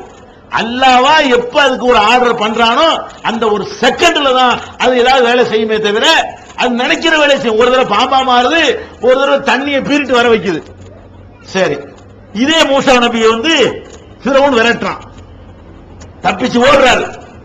எதிரில் கடல், இந்த பக்கம் ஃபிரௌன், பின்னாடி ஃபிரௌன் விரட்டிட்டு வர்றான், எதிரில் கடல், நடுவுல வசமா மாட்டிக்கிட்டாங்க. மாட்டிக்கிட்ட உடனே மூசா நபியுடைய சமுதாயத்தார் சொல்றாங்க, யா மூசா இன்னால முதரக்கூன், வசமாக சிக்கி கொண்டோம். ஏன், ஃபிரௌன் விரட்டிட்டு திருப்பி போனா காலி பண்ணி போடுவான், புடிச்சுக்கிடுவான். கடல்ல விழுந்தா மூத்தாயிருவோம். இந்த பக்கம் கடல், இந்த பக்கம் ஃபிரௌன், நடுவுல வந்து மாட்டிக்கிட்டோம் மூசா அப்படின்னு சொல்றாங்க.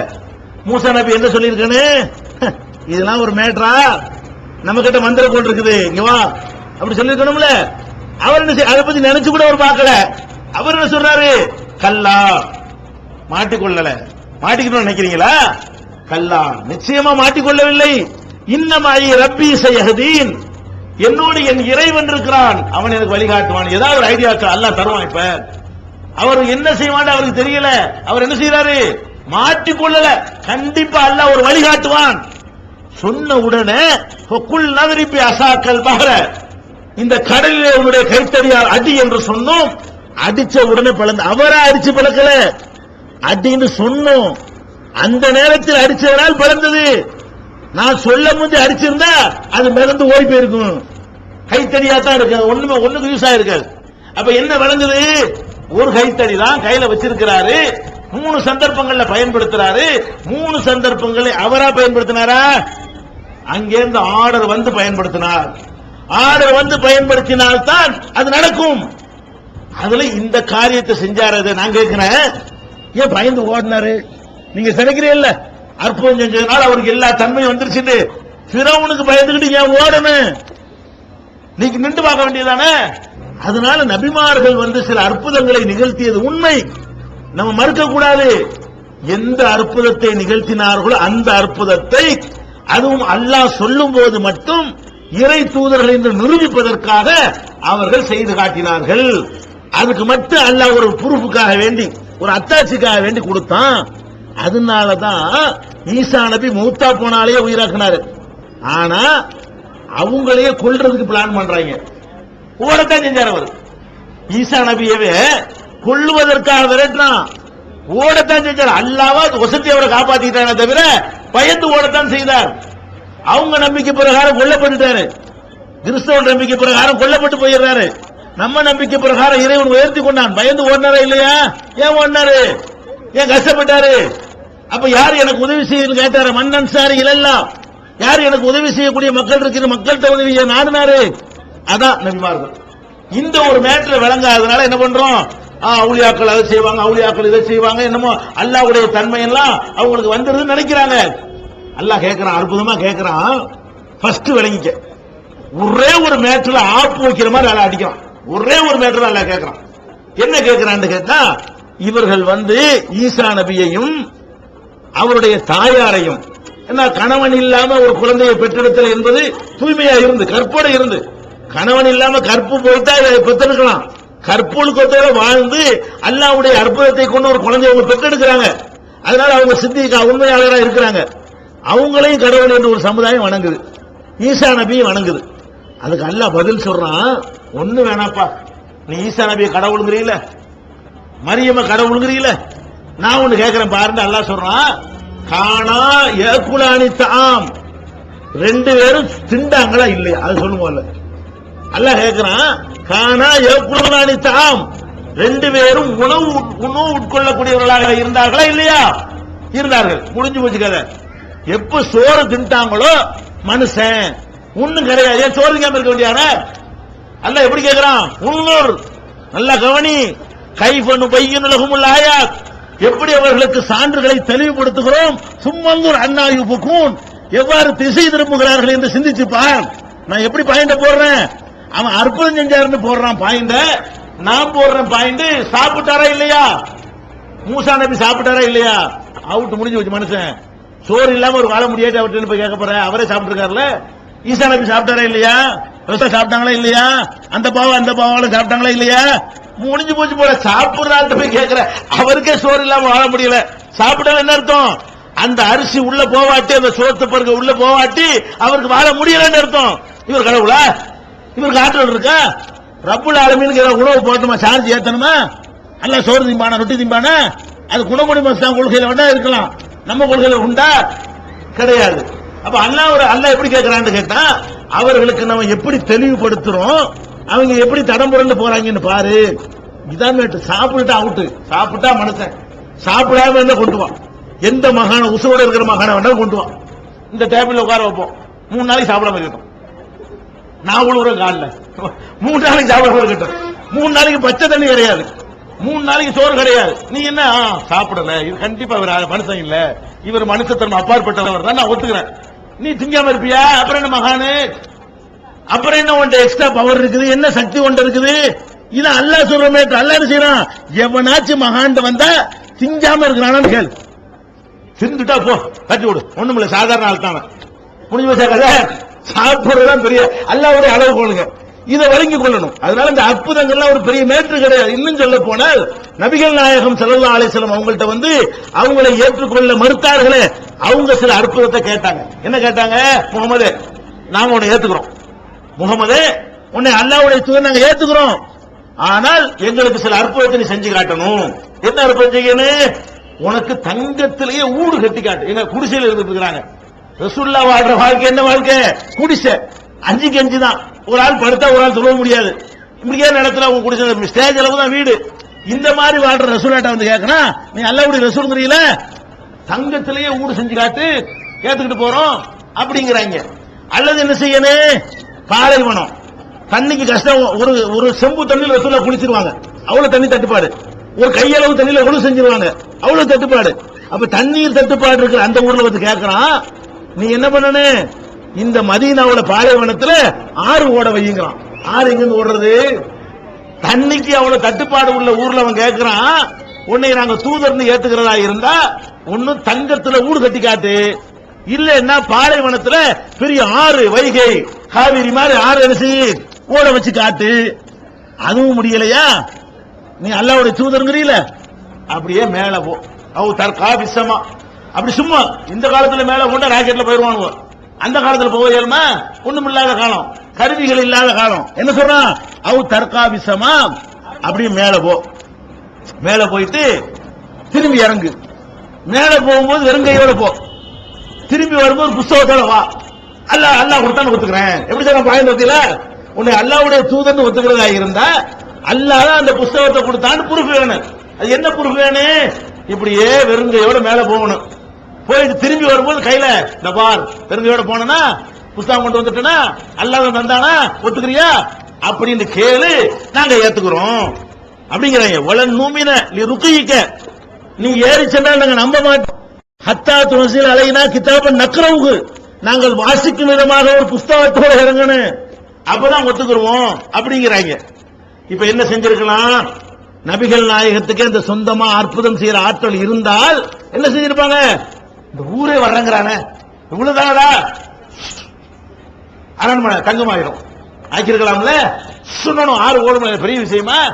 படைச்ச ரப்பல் ஆலமீனுக்கு இதெல்லாம் ஒரு பெரிய மேட்டரா? செஞ்சு காட்டிருக்கலாம்ல. கேட்டவன முழிக்கிறாங்க, என்ன பதில் சொல்றவங்களுக்கு இப்படி ஒரு பெரிய விஷயத்துல கேட்கறாங்க. அப்ப அல்லாஹ்ட்ட இருந்து செய்தி வருது, படைச்ச ரப்பல் ஆலமீனுக்கு இதெல்லாம் ஒரு பெரிய மேட்டரா? செஞ்சு காட்டிருக்கலாம்ல. கேட்டவன முழிக்கிறாங்க, என்ன பதில் சொல்றவங்களுக்கு இப்படி ஒரு பெரிய விஷயத்துல கேட்கறாங்க. அப்ப அல்லாஹ்ட்ட இருந்து செய்தி வருது, குல் நபியே நீங்கள் சொல்லுங்கள், சுப்ஹான ரப்பி என் இறைவன் மகா தூயவன், ஹல் குன்து இல்லா பஷரன் ரசூலா. நான் உங்களை அல்லாஹ்ட்ட சொன்னேன், என்னை வந்து அல்லாஹ்ட்ட சொன்னேன், நீ அல்லாஹ்ட்ட கேட்கலாம் என்கிட்ட கேட்கிற? அல்லாஹ் என்ன பதில் சொல்றான்? அடே நான் ஒரு மனுஷன், அல்லாஹ்வுடைய தூதன்.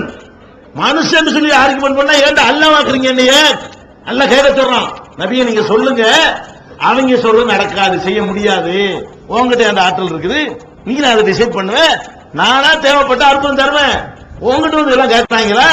குல் நபியை நீங்கள் சொல்லுங்கள், சுப்ஹான ரப்பி என் இறைவன் மிக தூயவன், ஹல் குன்து இல்லா பஷர ரசூலா நான் மனிதனாகவும் தூதராகவும் நான் இருக்கிறேனே தவிர நான் இறைவனாக இல்லை, இது எனக்கு செய்ய இயலாது சொல்லு. பாராட்டம் போயிட்டு போறோம். நீங்க கேட்கறது நமக்கு முடியாதுப்பா, ஆறுலாம் இங்க ஓட விட முடியாது, தங்கத்துல ஊடலாம் கட்ட முடியாது, மேல ஏறிட்டு இறங்க விட முடியாது, ஆளை விடு, நம்புனா நம்பு, நம்பாட்டி தொலைஞ்சு போ. என்ன விளங்குது? அப்ப அந்த அற்புதங்கள்லாம் இதான், இவ்வளவுதான். இப்படி இருக்கிற நேரத்தில் என்ன செய்யறாங்க? நபிமார்களுக்கு இப்படின்னு சொன்னா அவர் நத்தர் சாவான் அப்படி மலையை நிப்பாட்டினார், அப்படி நிக்கிறா மலைக்கோட்டையில, என்னங்களா கதை? இதெல்லாம் உண்டா? இதெல்லாம் நடக்கிற காரியமா? அதுலயே உண்டு. நான் கேட்கிறேன், அப்படிலாம் இருந்தா இந்த இருக்கிற ஏர்வாடியில மனநோயாளிகளை கொண்டே கட்டி வச்சிருந்தாங்க. மனநோயாளி கிறுக்கணும், இவன் கிறுக்க ஒரு இலாக்கா பிரிச்சுக்கிட்டாங்க. இப்படி பாஸ்போர்ட்டுக்கு ஒரு அவுளியா, கிறுக்கனுக்கு ஒரு அவுளியா, பணங்காசுக்கு ஒரு அவுளியா, வேலை வாய்ப்புக்கு ஒரு அவுளியா, ஒண்ணுக்கு ஒரு செக்ஷன் பிரிச்சு விட்டாங்களா? அவருக்கு உள்ள செக்ஷன் என்ன? ஏர்வாடி இப்ராஹிம் சாஹிப் கிறுக்கணும் கீழ்பாக்கமாக்கிட்டானு. அவனுக்கு ஏர்வாடி என்னது? ஆன்மீக கீழ்பாக்கிறது. ஆன்மீக கீழ்பாக்கத்தில் கொண்டு என்ன செய்யறாங்க? அங்க கொண்டே கட்டி வச்சு போடுறாங்க. யார? நோயாளிகள் எல்லாம் கிறுக்கணும். லூஸ் லூசுனா என்ன? அல்லாஹ்வுடைய பார்வையில அவங்க பாவிகள் கூட கிடையாது, அந்த மாதிரியான குழந்தை மாதிரி உள்ளவங்க. தீப்பிடிச்சா இல்லையா? எரிஞ்சு கருக்கட்டையா 47 பேரா? 47 பேரு கறிக்கட்டையா போனாங்க. ஏர்வாடி இப்ராஹிம் சாஹிப் பார்த்துட்டு தான் இருந்தாரு. ஏன் தடுக்க வேண்டியதுதானே? நீங்க என்ன மலைக்கோட்டை நிப்பாட்டுறாங்க? அது ஒரு மனுஷன், அப்பாவி மனுஷன் மலைக்கோட்டை நிப்பாட்டது பெரிய மேட்டர் வர போறது இல்ல. இவங்க யாரு?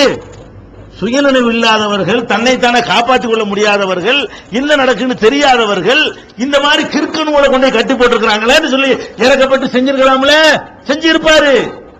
முடிஞ்சாத செய்யறதுக்கு முடியாது. அப்படி கொடுக்கல. நம்மளே நமக்கு ஒண்ணு முடிஞ்சா கொடுவோமா? நம்மளே கிறுக்கன் வச்சு கொளுத்துறாங்க. நான் பார்த்துட்டேன். இப்ப தடுப்பணம் இல்லையா? எனக்கு அந்த சக்தி இருந்தா நான் பார்த்துட்டு இருக்கலாமா? சக்தி இருந்தா நான் தடுத்தாவணும். இவருக்கு அந்த சக்தி நெசமா இருந்தால் இவர் என்ன பண்ணிருக்கணும்? அப்படி கபர் அப்படி உடைச்சுக்கிட்டு, சினிமாவில் வருவாங்கல்ல, அப்படி சங்கிலாம் உடைச்சுக்கிட்டு அப்படி பாஞ்சு வந்து ஊதி அடைச்சிருக்கணுமா இல்லையா? செஞ்சாரா? இல்ல. நல்லா தெரியுது இதெல்லாம் சும்மா பிராடு. என்னன்னு கேட்டா அது ஒரு காரணம் இருக்கு. என்னன்னு கேளுங்களேன். பிள்ளைல இருந்து 4 டாக்டர்கிட்ட போவான், 10 டாக்டர்கிட்ட போவான், பிள்ளையே இல்லாம இருக்கும். கடைசியில் என்ன செய்வான்? நாவூருக்கு போயிட்டு வருவானா, குழந்தை உண்டாயிரும். அவளியாண்டா அவளியாதான். இதான் மேட்ரு. குர்ஆன்ல ஆதாரம் கிடையாது. இவன் என்ன செய்யறான்னு கேட்டா சில கோரிக்கைகளை அங்க வைக்கிறான். வச்சவன சில கோரிக்கைகள் அவனுக்கு நிறைவேற மாதிரி தெரியுதா? ஆமா, நம்மளும் எத்தனை டாக்டர்களும் போனோமே, அங்கெல்லாம் குணமாவலைய, அப்ப இப்படி அப்படின்னு நினைச்சுதான் அவன் போறான். நான் கேட்கறது பல விதங்கள் நீங்கள் பார்க்க வேண்டும். இப்ப நாகூருக்கு நீங்க போய் பார்த்திருக்கீங்களா? எல்லாரும் நீங்க எல்லாம் போயிருக்கீங்களா? நாகூர் போயிருக்கீங்களா? நாகூர்ல என்ன செய்வான்? அந்த குணமடைஞ்ச ஆளுக்கு கொடுத்த காணிக்கெல்லாம் வச்சிருப்பாங்க. கண்ணாடி பெட்டியில வச்சு என்ன செய்வான்? கை, காலு, கழுத, குதிரை எல்லாம் வச்சிருப்பானுவோம். அப்ப என்ன அர்த்தம்? அங்கேயும் காரியம் ஒர்க் அவுட் ஆகுது. ஃபர்ஸ்ட் நீங்க விளங்கணும், இது இஸ்லாத்தின் அளவுகோல் இல்லை. இரண்டாவது என்னன்னா, அப்ப உண்மை என்ன? அப்ப நடக்குதா? நடக்கலாம் கிடையாது. நாகூர்லயும் ஒண்ணு நடக்கிறது கிடையாது. ஒரே ஒரு சூப்பர் பவர் இருந்து எதை டிசைட் பண்றானோ அதுதான் நடக்குது. என்ன மேட்டர்னு கேட்டா, ஒரு 100 பேர், ஒரு 1000 பேர் வைங்களேன், ஒரு 1000 பேர் எனக்கு புள்ள வேணும்னு சொல்லி தர்காவுக்கு போறோம். இந்த 1000 பேர்ல 2 பேருக்கு புள்ள வந்துடும். இந்த 998 பேருக்கு வராது. பாயிண்ட் உங்களுக்கு வழங்குதா? 2 பேருக்கு தான் புள்ள கிடைக்கும். இந்த 998 பேர் என்ன செய்வான்னு கேட்டா, அம்புட்டு தர்காவுக்கு போவான், நாகூருக்கு போவான், அப்புறம் ஏர்வாடிக்கு போவான், அப்புறம் அஜ்மீருக்கு போவான். அம்புட்டை சுத்தி சுத்தி பார்த்துட்டு கிழவனா போனவன இனிமே ஒர்க் அவுட் ஆகாதுன்னு வீட்டுல உட்காந்துறான். அட 1000 பேர் போய் கேட்டீங்கல, 1000த்துல 2க்கு தான் நடந்திருக்குது. நடந்தது 2, 990 நடக்கலன்னு சொன்னா அவர் நடத்தலன்னு வழங்குதா? அவர் நடத்தினால் ஒரு 90% நடக்கணும், ஒரு 75% நடக்கணும். அவர் நடத்தினால் ஒரு 50% நடக்கணும். நான் கேட்கிறேன், எல்லாரும் பணம் காசு போய் கேட்கறீங்களா? இல்ல, நான் ஒரு ஆண்டவரே லாட்டரி சீட்டை வாங்கி அதுல வச்சு எடுத்துட்டு வருவான். அப்ப லாட்டரி சீட் அனுமதிக்கப்பட்ட நேரத்தில் என்ன செய்வான்? லாட்டரி சீட்டை வாங்கிட்டு தர்காவுக்கு போயிருவான். போய் என்ன செய்வான்? நாகூர்ல வச்சு எடுப்பான். அப்ப 50 பேர் தான் லட்சாதிபதிக்கு வச்சீங்க, ஒருத்தன் ஆகுறா, லட்சக்கணக்கான பேர்ல எத்தனை ஆகுறான்? அதுல வச்சு வாங்க மாட்டேங்கிறான். வைக்காத எவ்வளவு ஒருத்தன் செய்யறான்? சேலத்துல ரிக்ஷா ஓட்டுறவனு குளிந்து போயிருது. அப்ப இதுக்கு என்ன அர்த்தம்? அங்க ஒண்ணும் இல்லைன்னு விளங்குது. 2 பேருக்கு நடக்கும், விளங்குதா? ஆனா நம்ம எதை பார்க்கணும்? நடக்கிறது முடிக்கணும் கொஞ்சமா இருக்குது, நடக்காத நிறைய இருக்குது. எல்லாரும் தானே புள்ள கேட்கறான், எல்லாரும் தானே பணத்தை கேட்கறான், எல்லாரும் தானே நோயை போக சொல்லி கேட்கறான். ஏற்கனவே எத்தனை கேட்டவங்க இருக்க போக சொல்லி நடக்க மாட்டேங்குது. என்ன மேட்டர்னு கேட்டா, இந்த நடக்குதுல 2 பேருக்கு 4 பேருக்கு நடக்குதுல, இவன் என்ன நினைக்கிறான்னு கேட்டா, அதை பயங்கரமா பிரச்சாரம் பண்றான். அவுலியாவுடைய மகிமை எப்படி தெரியுமா அப்படிங்கிறான். இந்த நடக்காம இருக்கான் பாருங்க, அவன் வாயை திறக்க மாட்டேங்கிறான். அடே 1000 பேர் நம்ம போனோமே, 2 பேருக்கு தானே புள்ள கிடைச்சிருக்கு, 992 பேர் கிடைக்கல, 98 பேர் கிடைக்கலையே, அவன் என்ன செய்யணும்? இவரெல்லாம் ஒரு அவுலியாவான்னு சொல்லணும்ல, சொல்ல மாட்டேங்கிறான். அதே நேரத்தில் டாக்டர் போறான்னு வைங்க, டாக்டர் கரெக்டா சொல்லிவிடுறான். ஒரு 100 டாக்டர், 100 பேர் நம்ம டாக்டர் கிட்ட போறோம்ங்க, 100 பேரு டாக்டர் போறோம். ஒரு ஆளுக்கு தான் குணமா போச்சுங்க, 99 பேர் குணமாவல. நம்ம 99 என்ன பண்ணுவோம்? என்னடா ஒவ்வொருத்தனா போறீங்க, ஒன்னும் குணமாவல, டாக்டரா போலி டாக்டர் போனோம் அப்படின்னு பேசுவோமா இல்லையா? இவெல்லாம் ஒரு டாக்டரானு கேட்போம்ல, இவரெல்லாம் ஒரு அவுளியாவான்னு கேட்போமா? கேட்க மாட்டோம். ஏன்? ஆஹா, நம்ம ஏதாவது வாயை திறந்து இருக்கிறது போயிட்டா என்ன பண்றது? இன்னும் கொஞ்சம் அவன் பயப்படுறான்.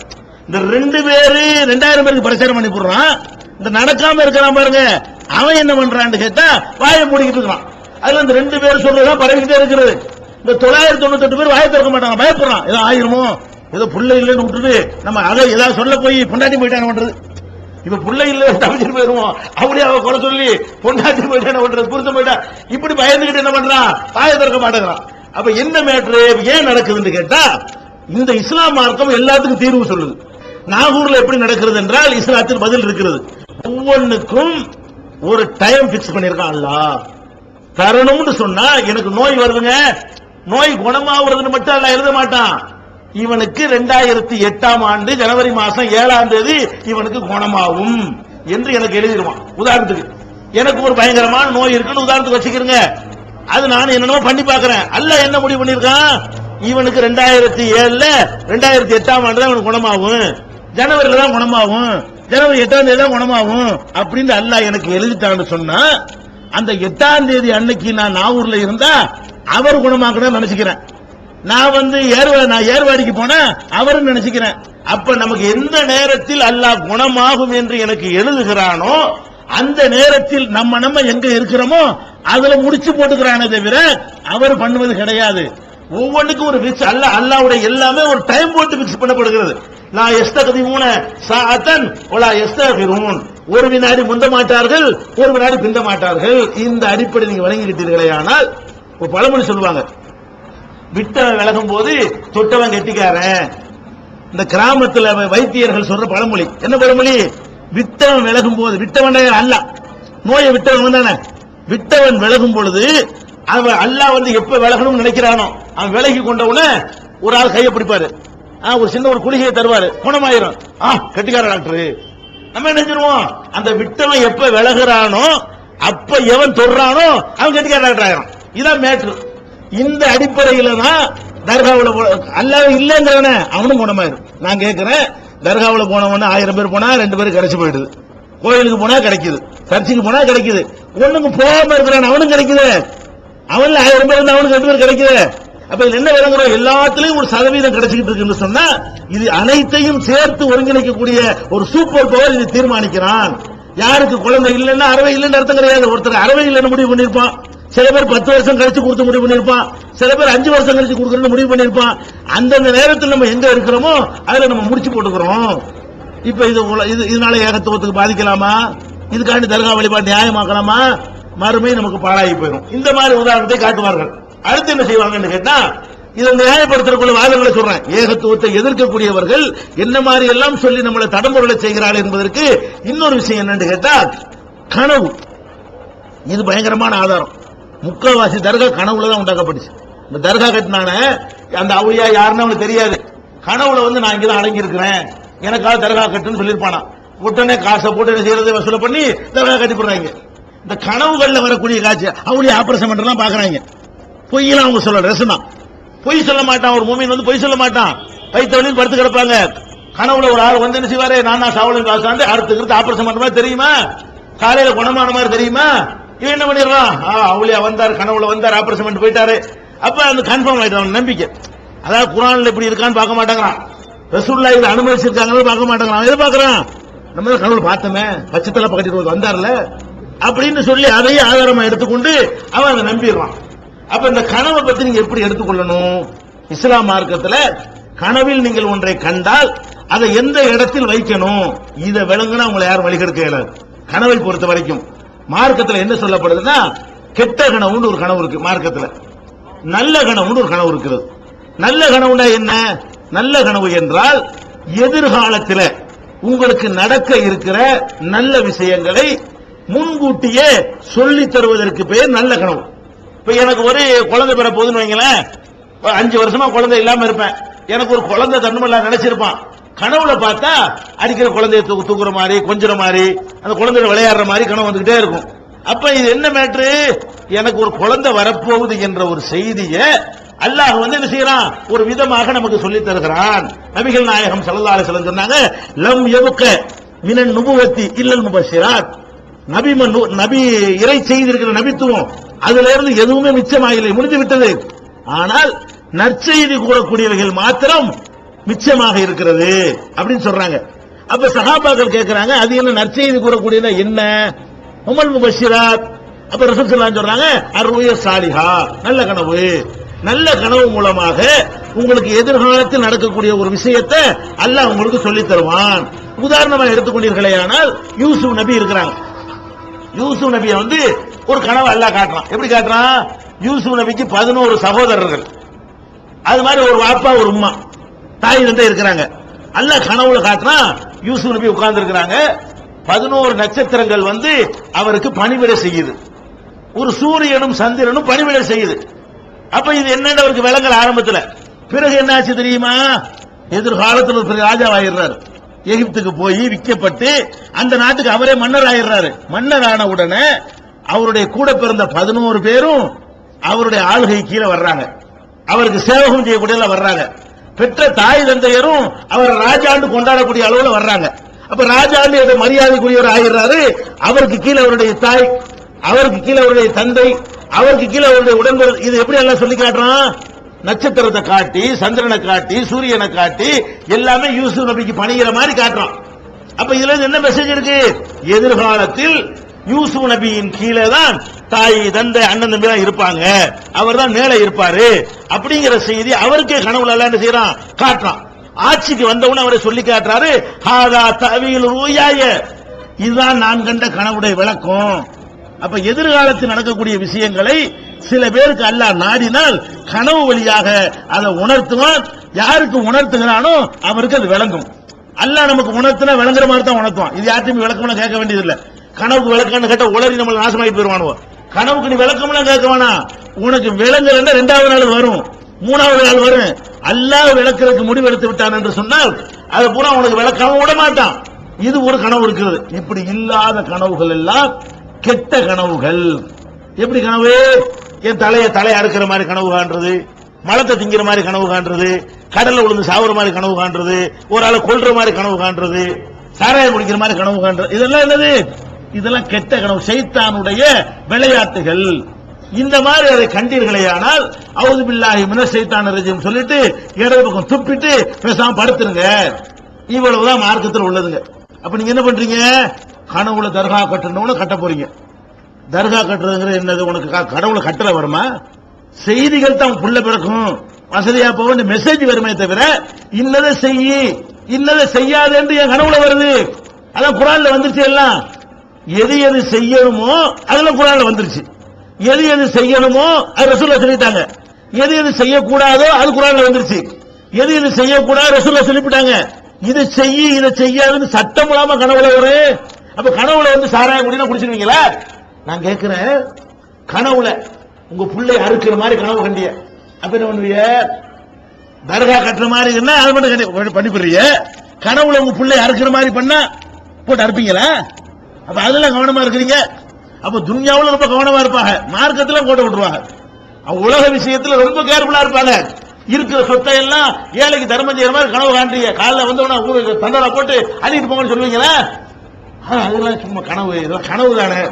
அப்ப தர்கா கட்டுனா அதுவும் கனவு தானே, அது கட்டுவீங்களா? தர்காவில் ஆபரேஷன் பண்ண மாதிரி வந்து அவர் கனவு தானே, ஆபரேஷன் நெசவு பண்ணார் அவரு. அப்ப கனவுல ஒன்றை பார்த்தால் அதுல எந்த சட்டமும் எடுக்கக்கூடாது. ஷைத்தான் வந்து கனவுல என்ன செய்வான்? நான் தான் அப்துல் காதர் ஜிலானி, நான் தான் சாவுல மீது, நான் தான் இப்ராஹிம், நான் தான் நத்தர்சான்னு சொல்லி வருவான். அவர் வரமாட்டாரு. யார் வருவான்? ஷைத்தான் வருவான். எதுக்கு வருவான்? கனவுல வந்து சொன்னா உங்களை தர்காவை கூட்டிட்டு போயிடலாம். தர்காவை கூட்டிட்டு போனா நரகத்துக்கு கொண்டு போயிடலாம். அவன் டியூட்டியா தானே. ஷைத்தானுடைய டியூட்டி என்ன? நம்ம நரகத்தை கொண்டு தள்ளுறது. அதுக்கு என்ன அவன் ஐடியா பண்றான்? இவங்க கனவுல போய் நுழைஞ்சி நம்ம சில கெட்டதை சொல்லுவோம், அது செய்வாங்க, நரகத்துக்கு ஈஸியா போயிடுவாங்க, நமக்கு வேலை வேசு அப்படின்னு ஷைத்தான் என்ன பண்றான்னு கேட்டா ஒவ்வொரு பெரியார் பேரை சொல்லி நான் கேட்கிறேன். சாகுல மீத கனவுல கண்டேங்கிறிய, சாகுல நீங்க பாத்தீங்களா? அவர் தான் வந்து உங்களுக்கு எப்படி தெரியும்? நத்தர்சா கனவுல வந்த நத்தர்சா நீங்க பாத்துக்கல இருக்கணும். உங்க பக்கத்து வீட்டுக்காரரா, கிளாஸ்மேட்டா? அவர் எப்படி உங்களுக்கு தெரியும்? அவன் கனவுல ஷைத்தான் வந்து நான் தான் நத்தர்சான்னு சொல்லிவிட்டான். இதானே தவிர ஒரு ஆளை கனவுல அவரை தான் கண்டோம்னா நமக்கு முதல்ல தெரிஞ்சாலா இருக்கணும்ல. தெரியாத ஒரு ஆளை கனவுல கண்டு அவர் தான் இப்படி முடிவு பண்ணீங்க. அப்ப கனவில் ஒருவரை காண்பது என்பது அவரே வருகிறார் என்று அர்த்தம் கிடையாது. அவரே வருவது இல்லை. உலகத்தில் வாழுகிற மனுஷரை எடுத்து பார்த்தா கூட இது நீங்கள் புரிந்து கொள்ளலாம். அப்ப இந்த மாதிரி கனவுகளை வைத்துக் கொண்டு என்ன பண்றோம்? இது பல தெய்வ வணக்கத்தை, ஒரு இறைவனை மறக்கக்கூடிய வணக்கங்களை நியாயப்படுத்திக் கொண்டிருக்கிற பார்க்கிறோம். அது போக மார்க்க ரீதியாக சில வணக்கங்கள் நம்மகிட்ட இருக்கிறது. அதை வைத்துக் கொண்டு என்ன செய்வார்கள் கேட்டா அப்படியே இந்த ஏகத்துவத்துக்கு எதிராக கொண்டு போயிருவாங்க. எப்படி? ஒரு ஆள் மூத்தா போயிட்டார், அடக்கம் பண்ணிட்டோம், கபூர்ல போய் ஜியாரத் பண்றோம்ல. ஒரு ஆள் இறந்துட்டாருன்னு சொன்னா அவருடைய அடக்க ஸ்தலத்துல போய் நம்ம என்ன செய்யறோம்? அஸ்ஸலாமு அலைக்கும் தியாரக்கும் மின் முஃமினீன், மூமின்களே உங்களுக்கு சலாம் உண்டாவட்டுமாக, இன்னா இன்ஷா அல்லாஹ் பிக்கும் லலாஹிகூன், நாங்க உங்களை வந்து சேரக்கூடியவர்களா இருக்கிறோம். இப்போ இது மாதிரி ஏகபிருல்லாஹு லனா வலக்கும், எங்களே உங்களை அல்லாஹ் மன்னிப்பானாக, இப்படி சில துஆக்கள் இருக்குது. இதை எடுத்துக்குவாங்க யார்? ஆலிம்கள். வழிகை எடுக்கக்கூடிய ஆலிம்கள் என்ன செய்வாங்கன்னா, பார்த்தீர்களா நாம கபருஸ்தானுக்கு போகிறோம், போய் என்ன பண்றோம்? சலாம் சொல்லுகிறோம். சலாம் யாருக்கு சொல்லுவோம்? யாருக்கு சலாம் சொல்லுவோம்? மைக்கு சலாம் சொல்லுவீங்களா? சொல்ல மாட்டோம். யாருக்கு சலாம் சொல்லுவோம்? அஸ்ஸலாமு அலைக்கும் யாருக்கு நம்ம சொல்லுவோம்? யார் அதை கேட்பாரோ, யாரு பதில் சொல்லுவார் அவருக்கு தானே சொல்லுவோம். நம்ம கபூர்ல போய் அஸ்ஸலாமு அலைக்கும் சொல்வதிலிருந்து என்ன தெரிகிறது என்றால், அவர்கள் இதையெல்லாம் கேட்டுக் கொண்டிருக்கிறார்கள், இதையெல்லாம் விளங்கி கொண்டிருக்கிறார்கள், நம்மளை எல்லாம் பார்த்துக் கொண்டிருக்கிறார்கள். இப்படின்னு ஒரு பாயிண்ட போட்டு என்ன செய்யறாங்க? நியாயப்படுத்திட்டு போயிடுறாங்க. ஆனா அல்லாஹ் குர்ஆன்ல என்ன சொல்றான்? இன்னக்கலா துஸ்மிஉல் மௌத்தா, மௌத்தா போன ஆட்களை, இறந்து போன ஆட்களை உன்னால் கேட்க செய்ய முடியாது. ஒமா அன்த பி முஸ்லிமின் மன்ஃபில் குபூர், கபூர்ல உள்ளவர்களை, அடக்க ஸ்தலத்தில் உள்ளவர்களை உன்னால் கேட்க செய்ய முடியாது. ஒரு ஆள் மூத்தா போயிட்டாருன்னு சொன்னா இந்த உலகத்திலிருந்து பேசுற எந்த பேச்சும் அவருக்கு கேட்காது. குர்ஆன்ல தெளிவா சொல்லிருச்சு. கேட்காதுன்னு சொல்லும் பொழுது இதுக்கு முரண் இல்லாத வகையில் தான் நீங்க அதை புரிஞ்சுக்கணும். ஏன் சலாம் சொல்றோம்? ஏன் கூப்பிடுறோம்? கபராளிகள் கூப்பிடுறோம்ல, விளங்கினா தான் கூப்பிடணுமா? அப்படி ஒண்ணு சட்டம் கிடையாது. விளங்காம நம்ம கூப்பிட்டு இருக்கோம், நிறைய கூப்பிடுறோம். எப்படி எல்லாம் கூப்பிடுறோம்? நீங்க இப்பதான் ஒரு பிள்ளையை பத்திருக்கிறீங்க, 15 நாள் குழந்தை, கையில வச்சு என்ன பண்ணுவீங்க? கண்ணே மணி விளங்கமா இருக்கு, என் ஆசா விளங்கமா இருக்கு, நீங்க கையில குழந்தைய வச்சுக்கிட்டு அது காதே ஒண்ணு திறந்திருக்காது, அந்த குழந்தை தூக்கி சின்ன சிவாக என் ராசா, என் கண்ணு, என் பொண்ணு, என் முத்து, என் பவளம், என் வயது எங்கிறீங்களே, இதெல்லாம் விளங்குமா? என்னமா சொன்னீங்க, என்னை கூப்பிட்டீங்களா, முத்துன்னு கூப்பிட்டீங்களான்னு கேட்குமா? அது அப்ப விளங்குனா தான் கூப்பிடணுமா? அதுக்கு தெளிவான ஒரு சான்றை பாருங்க. பூமிக்குள்ள அடக்கம் பண்ணி அவர் கேட்பாரா கேட்க மாட்டாரான்னு சர்ச்சை பண்றோம்ல, அதுக்கு முற்றுப்புள்ளி வைக்கிற விதமா அல்லாஹ் சொல்றான். ஒரு ஆள் அந்த காலத்தில் நல்லடியார், குர்ஆன்ல இருக்குது. ஒரு ஆள் இருந்தார், அவர் ஒரு ஊரை கடந்து போனார். அந்த ஊர் பாழடைஞ்சு கிடந்தது, குட்டிச்சவரா போய் சிதிலம் அடைஞ்சு போய் அந்த ஊர் இருந்தது. இருந்தோன்னு அவர் நினைக்கிறாரு, அண்ணா அவுக்கல்லதி மர்ராலா கரியத்தின், ஒரு ஊரை அவர் கடந்து சென்றார். ஹாவியத்துன் அலா உருசியா, அது தலைகீழாக விழுந்து கிடந்தது. அப்ப அவர் சொன்னாரு, அண்ணா யுகி ஹாதிஹில்லாஹு பாத மௌத்திஹா, இது எப்படி அல்லாஹ் உயிராக்குவான், அப்படி பாழடைஞ்சு போன எப்படி உயிராக்குவான்டவனே அமாத்தஹுல்லாஹு மிஅத்தாம், 100 வருஷம் அல்லாஹ் அவரை மூத்தாக்கிட்டான். தரையில கிடக்கிறாரு. திருப்பி 100 வருஷம் கழிச்சு அல்லாஹ் எழுப்பி கேட்கிறான், கம் லபிஸ்த, எவ்வளவு நாள் படுத்து கிடந்திருப்ப? அவர் சொல்றாரு, லபிஸ்து யௌமன் அவ் பாத யௌமின், சும்மா ஒரு நாள் இருக்கு, 100 வருஷம் கிடந்திருக்கு. அப்ப பூமிக்கு மேல இருக்கிற பாதிக்கு தெரியல, மூத்தா போன பிறகு 100 வருஷம் கடந்திருக்கவருக்கு அல்லாஹ் உயிராக கேட்கிறான், எவ்வளவு நாள்ரா? அவர் சொல்றாரு, அரை நாள் இருக்கு, ஒரு நாள் இருக்குங்கிறாரு. அப்ப இதுல என்ன விளங்குது? இறந்து போன ஆளு பூமிக்கு மேல இருந்தா கூட அவருக்கு ஒண்ணுமே தெரியாது, பூமிக்கு உள்ளதா தெரியுமா? இந்த மாதிரியான தவறான வாதங்களை எல்லாம் சொல்லி, இது மாதிரியான குறுக்கு வழியை சொல்லி நம்மளை திசை திருப்புவார்கள். இதுல ஏமாந்து விடக்கூடாது. அல்லாஹ் ஓரிரை கொள்கைக்கு நீங்க பங்கு வலிச்சீங்க, ரிசல்ட் மோசமா இருக்கும். அல்லாஹ் ரப்பல் ஆலமீன் எல்லாத்தையும் மன்னிச்சிருவான். அல்லாஹ் மன்னிக்காத ஒரு பெரிய குற்றம் எதுன்னு கேட்டா, அல்லாஹ்வுடைய இடத்தில் கொண்டு போய் வேற ஒருத்தரை வச்சால் அல்லாஹ்வுக்கு பிடிக்காது. நான் படைச்சிருக்கிறேன், ஏன் பூமி, ஏன் வானம், ஏன் தண்ணி, என்னுடைய உணவு, என்னுடைய தானியம் எல்லாத்தையும் சாப்பிட்டுக்கிட்டு நீ கல்ல போய் வணங்குவியா, கழுதையை வணங்குவியா, செத்தவனை வணங்குவியா, உசுரோடவனை வணங்குவியா? கௌரவமா இல்லையா? அல்லாஹ் சொல்றான், இன்னல்லாஹ லா யக்ஃபிரு ஐ யுஷ்ரக பிஹி, தனக்கு இணை கற்பிக்கப்படுவதை அல்லாஹ் மன்னிக்க மாட்டான். யக்ஃபிரு மா தூன ஸாலிக லிமன் யஷா, இதை தவிர மற்ற பாவங்களை நாடியவர்களுக்கு மன்னிப்பான். வமன் யுஷ்ரிக் பில்லாஹி ஃபகத் ஹர்ரமல்லாஹு அலைஹில் ஜன்னah, யார் அல்லாஹ்வுக்கு இணை கற்பிக்கிறாரோ அவருக்கு சொர்க்கத்தை அல்லாஹ் ஹராமாக்கி விட்டான். உலக வஷரகுல ஹபிதான்ஹும் ஆகானு யமலூன், அல்லாஹ்வுக்கு இணை கற்பித்தீர்களேயானால் செஞ்ச நல்லறமெல்லாம் அழிந்து நாசமாகிவிடும். இப்படி கடுமையான எச்சரிக்கை உள்ள ஒரு பெரிய பாவம். அதனால கடைசி மூச்சு வரைக்கும் இந்த ஏகத்துவ கொள்கையில நம்ம நிலைத்து நிற்க வேண்டும். ஒரு கட்டத்திலையும் அல்லாஹ்வை தவிர மனுஷனையோ, தலைவனையோ, செத்தவனையோ, உசுரோடு உள்ளவனையோ, கல்லையோ, மண்ணையோ, மரத்தையோ, சூரியனையோ, சந்திரனையோ எதையும் வணங்காமல் அல்லாஹ் ஒருவனை மாத்திரம், ஒரே ஒரு சூப்பர் பவரை மாத்திரம் வணங்கக்கூடிய நன்மக்களாக அல்லாஹ் ரப்பல் ஆலமீன் உங்களை நினைவாக்கி அருள் புரிவானாக. வாஹிருதாவானா அல்ஹம்துலில்லாஹி ரப்பில் ஆலமீன். திருக்குரானின் அறிவியல் சான்றுகள் பாகம் 2. இஸ்லாம் பெண்கள் உரிமையை பறிக்கிறதா? பிறை ஒரு விளக்கம். இஸ்லாம் ஓர் இனிய மார்க்கம். நபித்தோழியர் வரலாறு. குற்றச்சாட்டுகளும் பதில்களும். நோன்பு. இயேசு இறைமகனா? வருமுன் உரைத்த இஸ்லாம். உண்மை தோழர் அபூபக்கர் அலி. பெண்களுக்கான நபி வழி சட்டங்கள். அறிவுச்சுடர் அன்னை ஐசார் அலி. இஸ்லாத்தில் சொர்க்கம் நரகம். நபித்தோழர்களும் நமது நிலையும். துவாக்களின் தொகுப்பு. முகைதீன் மௌலிது ஒரு ஆய்வு. குரானை எளிதில் ஓதிட. நபிகள் நாயகம் பல திருமணம் செய்தது ஏன்? யாக்குத்பா ஒரு ஆய்வு. நபி வழியில் நம் ஹஜ். நபி வழியில் குழந்தை வளர்ப்பு. தராவி தொழுகை ஒரு ஆய்வு. ஜக்காத் ஒரு ஆய்வு. இஸ்லாத்தில் இல்லறம். கியாமத் நாளின் 10 அடையாளங்கள். நபிகளாரின் நற்போதனைகள். மன்னரை வாழ்க்கை. பைபிளில் நபிகள் நாயகம். இஸ்லாத்தின் பார்வையில் பில்லி சூனியம். தர்கா வழிபாடு. நபிகளாரின் இறுதி நாட்கள். இஸ்லாமிய கொள்கை. சரியான ஹதீஸ்களும் தவறான ஹதீஸ்களும். சந்திக்கும் வேளையில் கொள்கை விளக்கம். பேய் பிசாசு உண்டா? கற்பனை கதைகள். நவீன பிரச்சனைகளும் தீர்வுகளும். தப்லிக் தாகலிம் தொகுப்பு. சுபகான மௌலிது ஒரு ஆய்வு. மனிதனுக்கேற்ற மார்க்கம். நேர்ச்சையும் சத்தியமும் மனனம் செய்வோம். விளக்கப்பட்ட உணவுகள். அர்த்தமுல்லா இஸ்லாம். குர்பானியின் சட்டங்கள். தொழுகை. இஸ்லாத்தின் பார்வையில் கனவுகள். இஸ்லாமிய திருமணம். இறைவனிடம் கையேந்துங்கள். மீராஜும் அதன் படிப்பினைகளும். வேதம் கொடுக்கப்பட்டோர் யார்? மற்றும் prophet Muhammad the greatest man. Moon publication 83/3 மூர்தரு முதல் மாடி மண்ணடி சென்னை 1. Phone number 65690810.